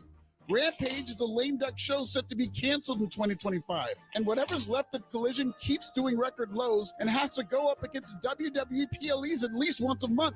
Today, we're going to talk about how some of AEW's worst storylines ran off viewers, causing the product to implode in the middle of a WWE resurgence. Subscribe in Swahili.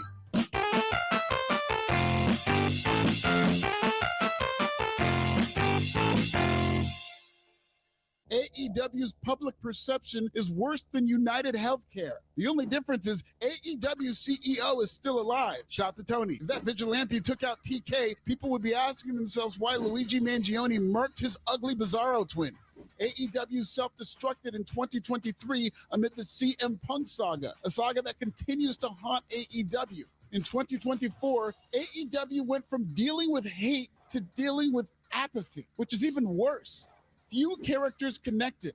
There was no cinema to speak of. Continuity was on life support and has since been denied its health insurance claim because continuity is dead in this company. But at least Dave Meltzer got his wish with the debut of Will Ospreay and all those valuable stars. Yeah, the exchange rate between dollars drawn and a star rating will make the Wrestling Observer newsletter look like a third world country. Thank God for the saving grace of the incel wrestling company, which was Tony Storm. Storm came out of nowhere with a Hollywood starlet character that immediately captured fan attention. She barely even had to try to get her gimmick and catchphrase over. As AEW Women's World Champion, Storm formed a heel faction with wrestling lifer Luther and the up-and-coming Mariah May. Storm and May played well off each other, and like every wrestling alliance, a breakup was inevitable. But instead of building up to a satisfying split between two talented performers, AEW immediately pulled the trigger on a Mariah May heel turn before tensions were ever even teased. I don't think I've ever seen anything like this. AEW had two red-hot characters. Mariah won the Owen Cup, which meant a future match with AEW Women's World Champion Toni Storm. But instead of using that stipulation to slowly build animosity, AEW booked Mariah May to turn heel that night. It was shocking. It was memorable, but then people just moved on. AEW blew its load too early with Tony and Mariah. They were like the McDonald's and Starbucks of AEW, only for Tony Khan to murder the momentum. When Mariah went into her big explanation the next week, she got what chance from a nonplussed audience. AEW was on its way to creating a compelling character in Mariah May, but then she turned heel before anybody really got to know her. Fans still saw Mariah May as Toni Storm's understudy and only really reacted to Storm. Storm dropped her title to May at All In and disappeared for months. After making her long-awaited return, Storm wrestled her return match on Rampage under her old gimmick. Where's timeless Toni Storm? Was she picked off by an Ivy League student looking to send a message about the corruption in Hollywood? Turns out the Storm character, stay with me here, developed amnesia and forgot who she was. Storm's amnesia angle is an early favorite to be one of the worst gimmicks of 2025, but I believe in her talents and hope she pulls it off.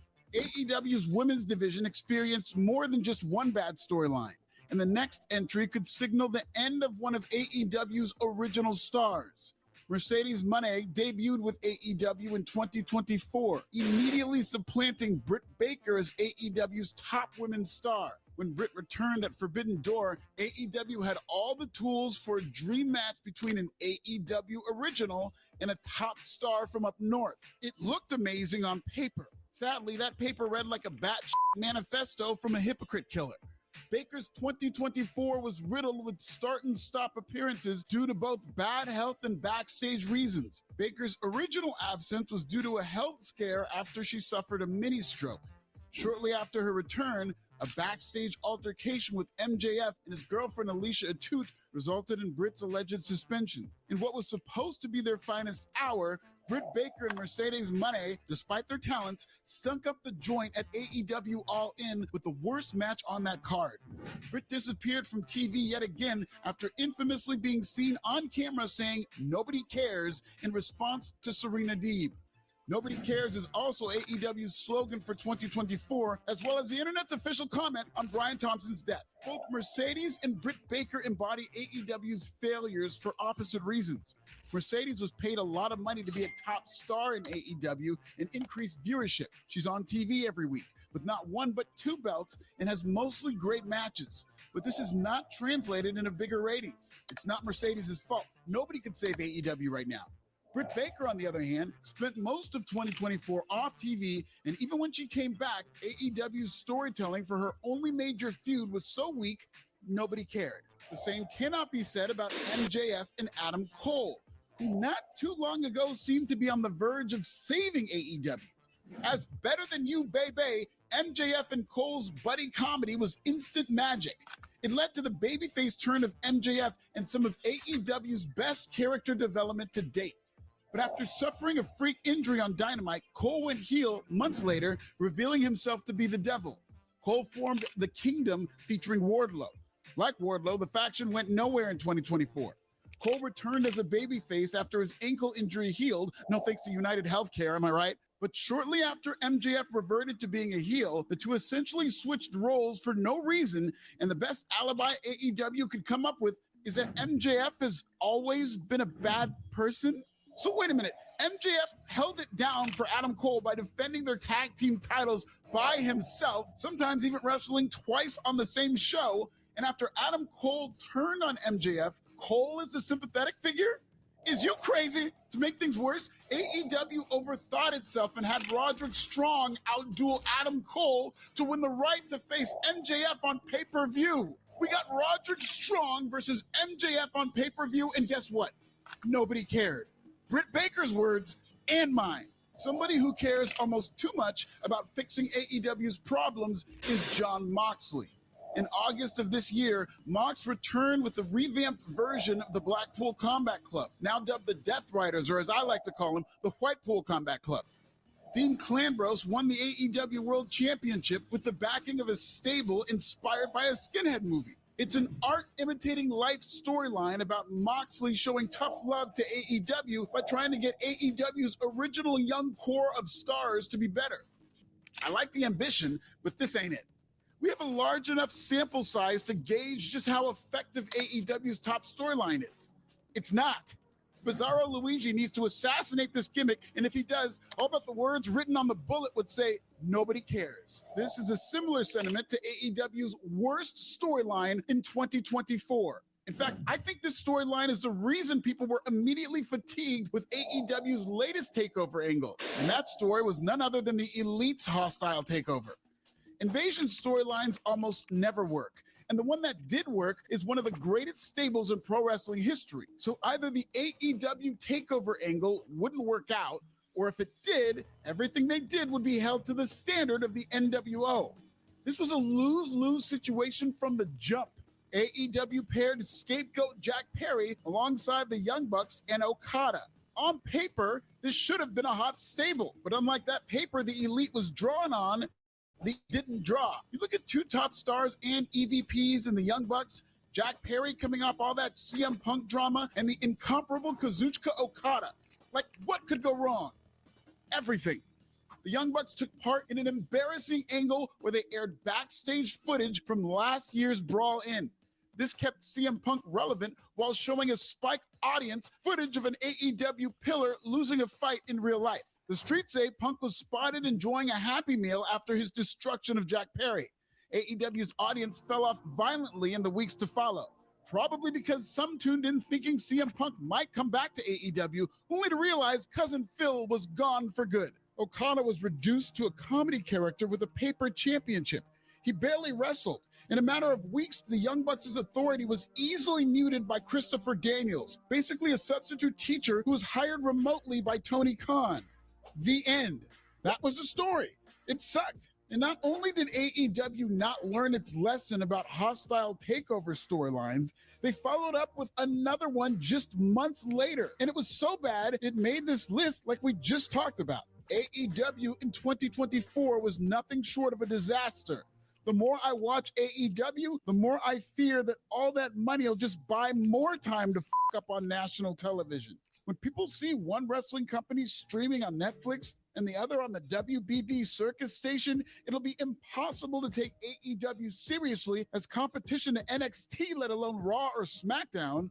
I don't know what AEW needs to turn it all around, but sadly, I'm pretty sure that nobody cares. Will AEW shake it off in 2025? Should the feds free Luigi? Tell me in the comments. Where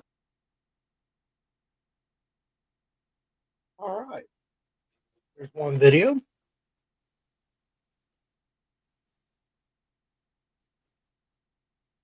Let's see if I can find the other one.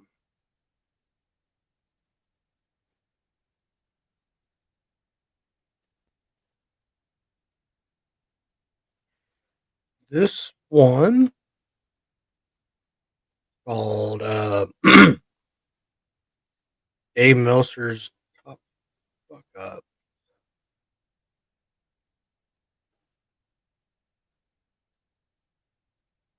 Dave Meltzer's top 10 ups of 2024. Aging Dave misreported that Mike Johnson was denied access conference. Midlife Meltzer got worked and misreported Hangman Adam Page's ankle injury as if it was real. Sling Blade Dave misreported that Nielsen put an end to those evil Fast National ratings, only for the Fast National ratings to continue to leak. Drip, drip. Lapdog Dave misreported that Jungle Boy wrote an apology letter to Tony Khan for the Brawl In. Jungle Boy denied ever writing such a letter. Message board Meltzer misreported WWE was keeping Roman Reigns and Jacob Fatu apart, only for the two to get physical days later. Middle-aged Dave misreported Damian Priest and Seth Rollins would main event Money in the Bank. Then the Bloodline main evented against Rhodes and Randy. Dupable Dave misreported that Backlash would be in the Tokyo Dome. His source, a fake Wrestle Votes account. Grave Meltzer misreported Alpha's death while he was still alive. Meltzer promptly apologized. Cape and Dave confused a Rock Triple H segment from 2014 with a 2024 storyline. And the number one Meltzer mess up was Glaze Meltzer confusing a message board fanfic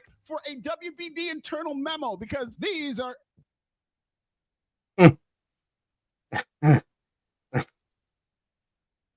Oh man.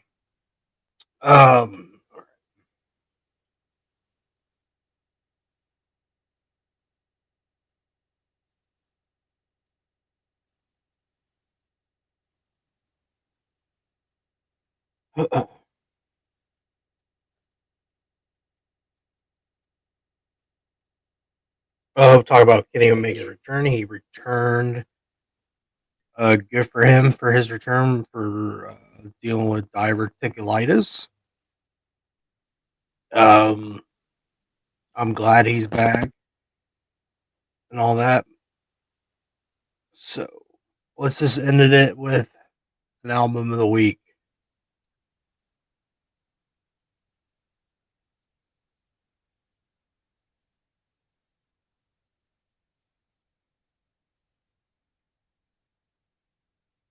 I did have it. Where did it go? I'm going with Alice in Chains' Dirt from 1992. I think Aaron fell asleep on me. I'm awake, sir. Why you haven't talked? Because I did kind of fall asleep. My apologies. It's been a long ass morning. I was like, where the fuck did Aaron go? Yeah, I did fall asleep, ladies and gentlemen. I do apologize. I have not been to sleep since I texted James the time he wanted to do the show, and when he said shortly after I forget what the fuck he said. I think he said shortly after something. Turned out it ended up being um Here's the thing. Okay, it's kind of hard for me to really give something my full attention if it's one it, in a different language, and two,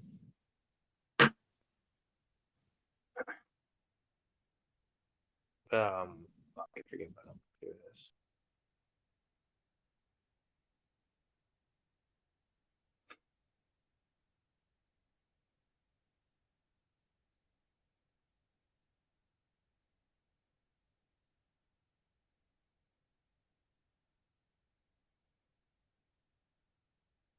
But it's all right, Aaron. It's all right. Mm-hmm. It's all right. Um. Okay. You have an album of the week, Aaron? Before we close it off. Yeah. And again, ladies and gentlemen, I do apologize. I should have got some sleep before I went home instead of passing out live on camera, but I had a monster or something like that. I've been experiencing the crash out effect. That's why I go use fucking Dubbies for 10% off. And yeah, um, fuck. Because I really had a lot to say about fucking Dynamite. I guess. Actually, let's. You want to do that real quick? Here, I'll get it out. Let's. I mean, yeah, I can kill it Yeah, go and ahead. then just say like just one whole sentence. Go ahead. Um, same, new era question mark, same old shit, just a different place to watch. And that it really got put into perspective of Marvel. Uh, hold on. Really put into perspective. Um, fuck. I'm trying to remember here. Oh, it really put like a reminder of like the underground, like an underground deal or whatever the fuck. It turns out this person is like a bad guy. And yeah, yeah, not too bad of a, not too bad of television show. Freaking, it's fucking called. They do. Oh, um, I don't can't remember if it's The Sopranos or The Newsroom. But yeah, check those out. But anyways, back to AEW on Max. Ouch. New era, same shit.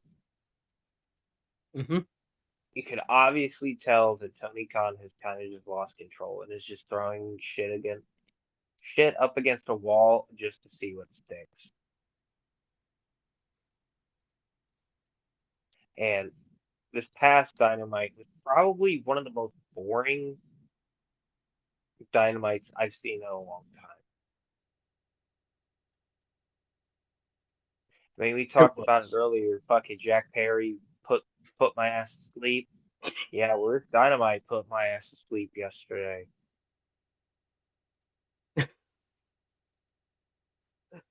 Oh, And here's my final thoughts. There's no way in hell that you're gonna have me believe that Will Powerhouse Hobbs could have the potential to beat Moxley in Cincinnati. Okay, Tony. all right, Aaron. What's your thoughts on the whole racism thing where I was talking about it? I was gonna. Oh I asked you your thoughts, and you just went like radio silence on me. I was like, oh, yeah, okay, I okay. do apologize, man. That shit is that crash and shit is for real. No It's joke. like when 10% off. Savage yeah Pod. W's yeah Energy. 10% off W. Well, when I first saw it, it was like 5 o'clock in the morning, and I sent it to you, and you were like, "Oh yeah, I know." I And know. then you told me like the backstory, and I was like, "Wow." what a piece of shit. So fuck him. Yeah, it was all. Enjoy being known as the guy that is a racist. Oh yeah, trying to find out. We Is got the we got a we got a pervert, a racist. hold on? Yeah, go keep talking, but I'm gonna leave you a surprise. You won't believe what I just found on fucking Twitter. Mm. Where's he at? So we've got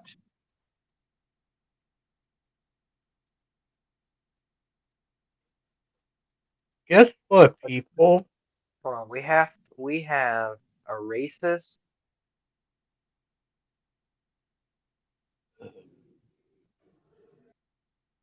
Ew, why did I scroll down? Oh boy. We have. I'm trying to figure out the IWC Trinity, the unholy trinity. We got a pedophile, a racist, a Yeah, creep, only need. Yeah, a stalker. yeah. What's that? What's that word? Uh, oh god damn it, misogynist. Facts. But he did not delete his account, people. I just realized it when I went on that tangent about it. He did delete. He did deactivate for a good. What time did he deactivated for a little while? So Wes, Mercedes most simp, of course. You know what? You're a fucking piece of shit. You're just like Hulk Hogan. We're all booing you out of the arena. Preach. I did. Also, what's your thoughts on everyone booing the shit out of Hulk Hogan? I'm trying to like get your quick thoughts before we get Just out of here. I kind of I was in the I was high while watching Raw on Netflix because I took the night off because it was like a big thing. Yes. And when Hulk Hogan came, when I heard I literally Rick was like, Dylan. Oh my god. thank God, because now I got to take a piss. And I could hear them fucking booing him, and I was like, oh wow, he's getting booed. And I was like, well, yeah, they are in California. But I did bring up about everyone was like bringing it up about politics. I was like, all right, if they're talking about if booing him because of politics, they would have booed Undertaker. Hmm. But they didn't boo Undertaker. They fucking popped for him. Well, I mean, it goes to show, and Mark Henry said it, that if you haven't like made any leadway to apologize and try to come to an understanding about something that you said that hurt people's feelings and made people feel a certain way about you, then fuck you. Yep. But people don't understand he And is a. Go on. quite honestly, I think that the people were kind of expecting like Stone Cold or somebody else of that nature, but then we got Hulk Hogan, That cut a really shitty promo. who cut a really shitty promo about probably a shitty beer. I wouldn't know because I don't drink. I quit drinking, so Real American beer, real American piece of shit. and you guys don't know he was a racist piece of shit for what he said on live radio Yeah. about his daughter Kind of dating like a the, black guy. this is weird. Yeah, yeah. Maybe West and Hulk Hogan might actually know each other. He's my biological son, brother. Let me tell you something, brother. Right. He's my N word. with the A. Oh, Jesus. Not the hard on. Not the. Oh my god. God, Uh, I really hope that Wes is not a pirate, because oh my god. anything that you say with a hard R is not. It does not sound very pleasing. You know, Wes, go fuck yourself. Yeah, go fuck yourself, Wes. You too, wrestling taco. WWE Roll On. Eric, actually, I can't bitch about Eric Gold. You're actually Air Gold has actually been fucking. really good. Yeah, I think he's kind of changed his ways. He's like, you know what, this AEW stuff just isn't really getting me Yeah, I the noticed his the last fans, post the is. the friends and fans that Hmm. I and yeah, I've noticed. I noticed you're fucking backpedaling, you little shit. But my over thoughts on the Netflix on debut, it was really good. I actually enjoyed it, even though I was at work, like I said earlier. But I did come home and watch some of it. Then I finished it off the next If day. I have to, I will say this, and then we can finish. If I have to sit through another live and rematch, I might chop my dick off. Yeah, I was talking about that. We did talk about that on the World Elite podcast. They do have some good thoughts on the thing where it might lead to a Becky Lynch return. But all I said was I'd rather take a Rhea and Becky match over a fucking Liv and Rhea match. Right. Because they did had a really good match at WrestleMania, even though Becky was sicker than a fucking dog. I no more. I'm glad they put the belt on her, on Rhea back again. Let's just see what happens. My favorite match was the Rollins and Punk match. Uh, the solo Roman match, like I said, I knew there were going to be interference. I didn't think Roman was going to win it. Everyone kept thinking Heyman was going to turn. Don't know why. Fuck. And for also for all the people that says Solo Sikoa was buried, go fuck yourself. Seriously, go fuck yourself. Because I had to bring that up to Aaron. I was like, well, how is he buried? So go fuck yourself. Um, oh, I lost Aaron. But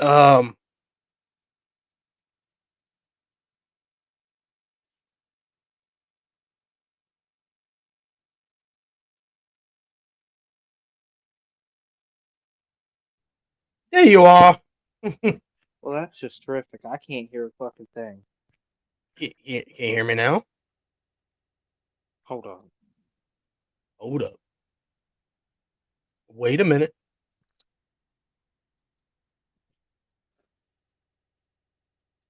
Man, we're just having technical difficulties today. My goodness. I'm glad this show ain't going longer. Because I would like to get out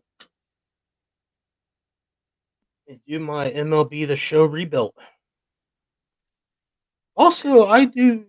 I'm going to There do we some. go. Jesus Christ. Now you can hear me. Yeah, now I can hear you. Oh my god, we're just having so much difficulties today. Aaron fell Yeah, asleep.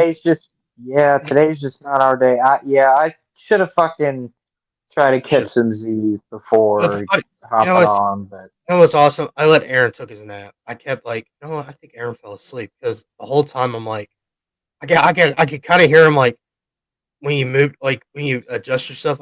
I heard you kind of went. I was like, yeah, you fucking yeah, you like you just fell asleep fucking on me. I was like, you know what? I was like, I pulled a Jerry fucking Lawler, ladies and gentlemen, minus the heart attack. Sorry. I kept thinking, no, what? I'll let him nap for a little bit. Here, I was like, hey guys, let's All of watch a some sudden, videos. all of a sudden, you just hear.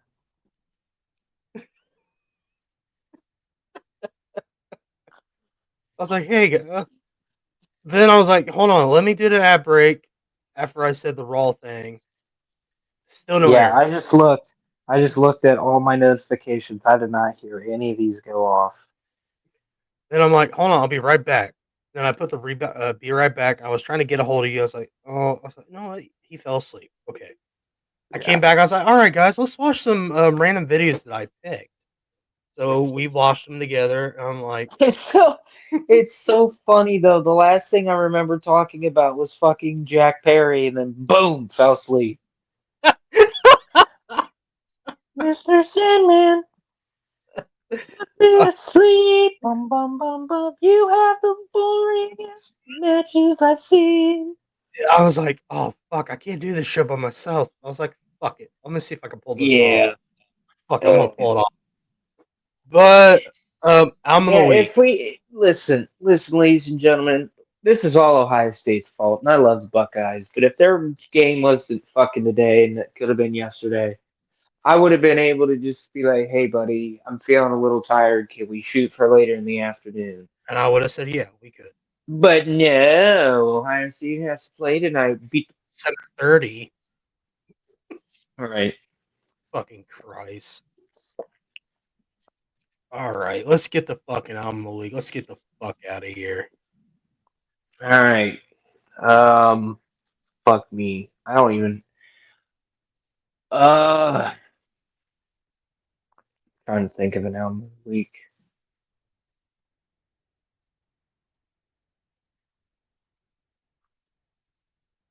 Album of the week for me.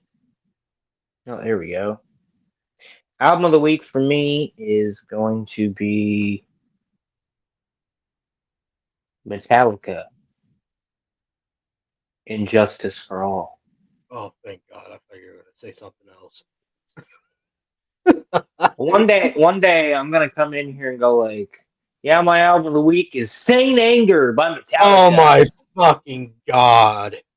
And then I'll go like, "Hey, James, so the last Metallica album that I've have yet to mention." And I'll go like, "Album of the week, Metallica, Lulu." Oh, well.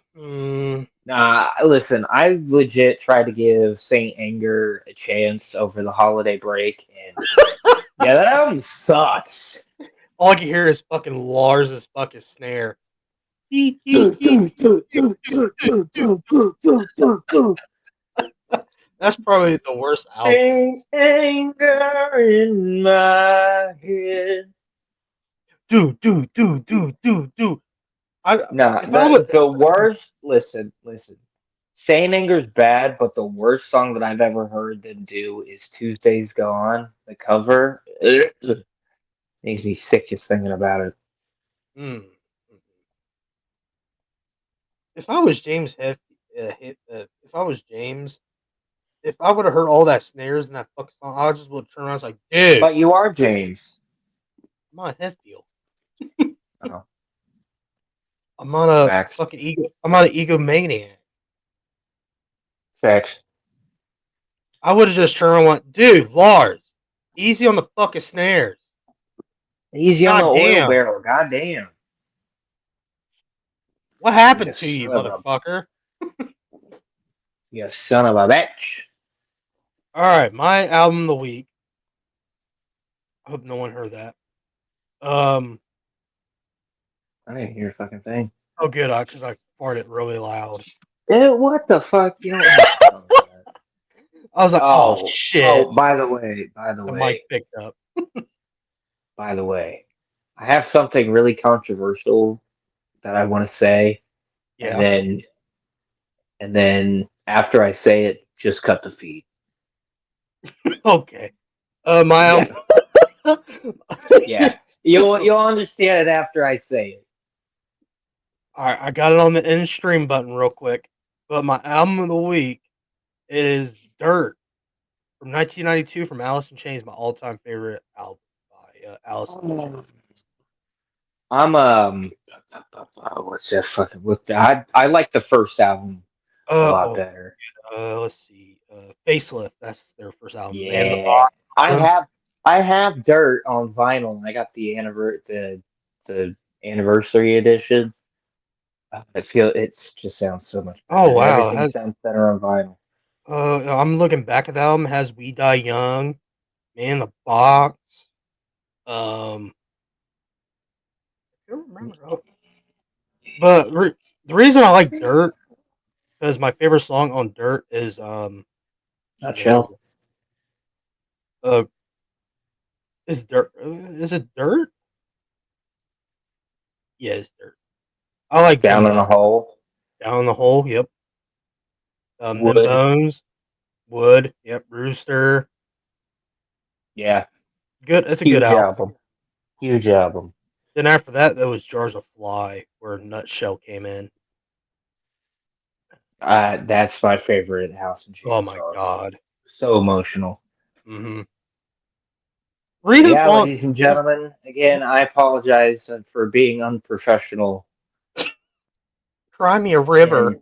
And yeah, I work third shift. Cry me a river. But this is gonna be my last thought for the All right, I'm on the button. evening. Ladies and gentlemen, I've been a hard rock and heavy metal fan since I was a freshman in high school, which was back in 2010. And there's a band out there that everybody seems to like, and I just don't understand. I don't understand the hype. I don't understand the music. So I'm gonna leave you guys with this. Korn, the band Korn with a K, Oh no. overrated. Oh, come on. Overrated. Oh my god. You can find me on X to voice your displeasure at Aaron Baker 1995, and you can tell me personally you should check out this album by Korn. And I could be like, you know what? You're right, and never listen to it because they are overrated. Oh boy. Oh boy. Well, Here, I'll go even more controversial. oh Jesus Christ. Gun to my head, if you made me choose between listening to Korn or listening to Nickelback, taking Nickelback 100% of the time. James is sitting over here chuckling and he thinks that I'm joking, but I'm being 100% serious. Fucking pull the trigger. Look at this photograph. Every time I see it, it makes me laugh. That Torn just sucks so bad. Now everybody's getting mad just because I made a fucking opinion. You heard that right, guys. Aaron thinks Korn is overrated. Hold on. I'll take it. I'll keep going because you were Oh, supposed to end it.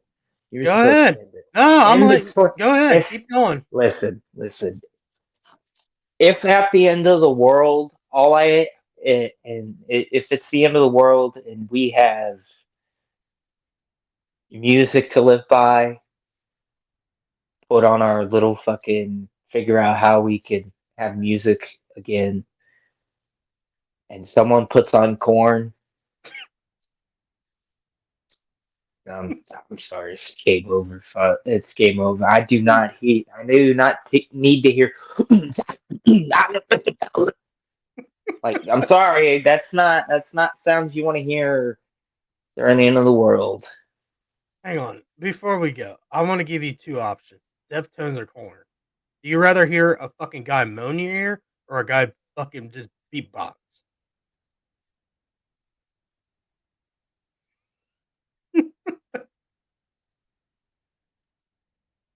Think about that, people. Mm.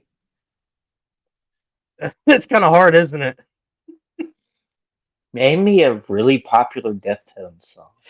Diamond Eyes or My Own Summer. The fuck have I never heard of these? My Own Summer is like their big hit from the '90s. Hold on, I'm about to But find this out. I'm about to listen to this live. There is somebody right now that is probably committing self-harm just because I said that corn is overrated. But Deftones, the singer, has like a really fantasy of fucking moaning in your ear while he's singing. Kind of like how Lance Stanley from Alice Chains, he kind of like moans in his shit, but his is more obnoxious. The singer from Deftones. And I get shit on for telling everyone that Deftones is overrated. I get so much shit on. Hold on.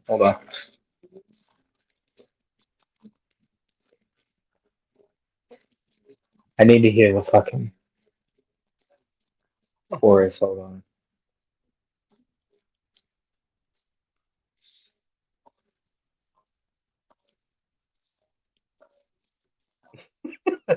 We're having a live reaction, guys.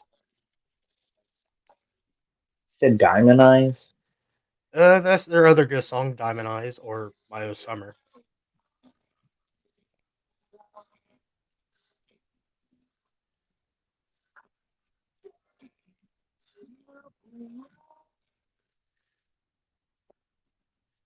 I could kind of hear him in the background.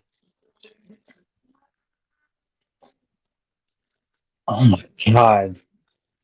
Can I just take the gun and turn it on myself? Yeah, it's your choice.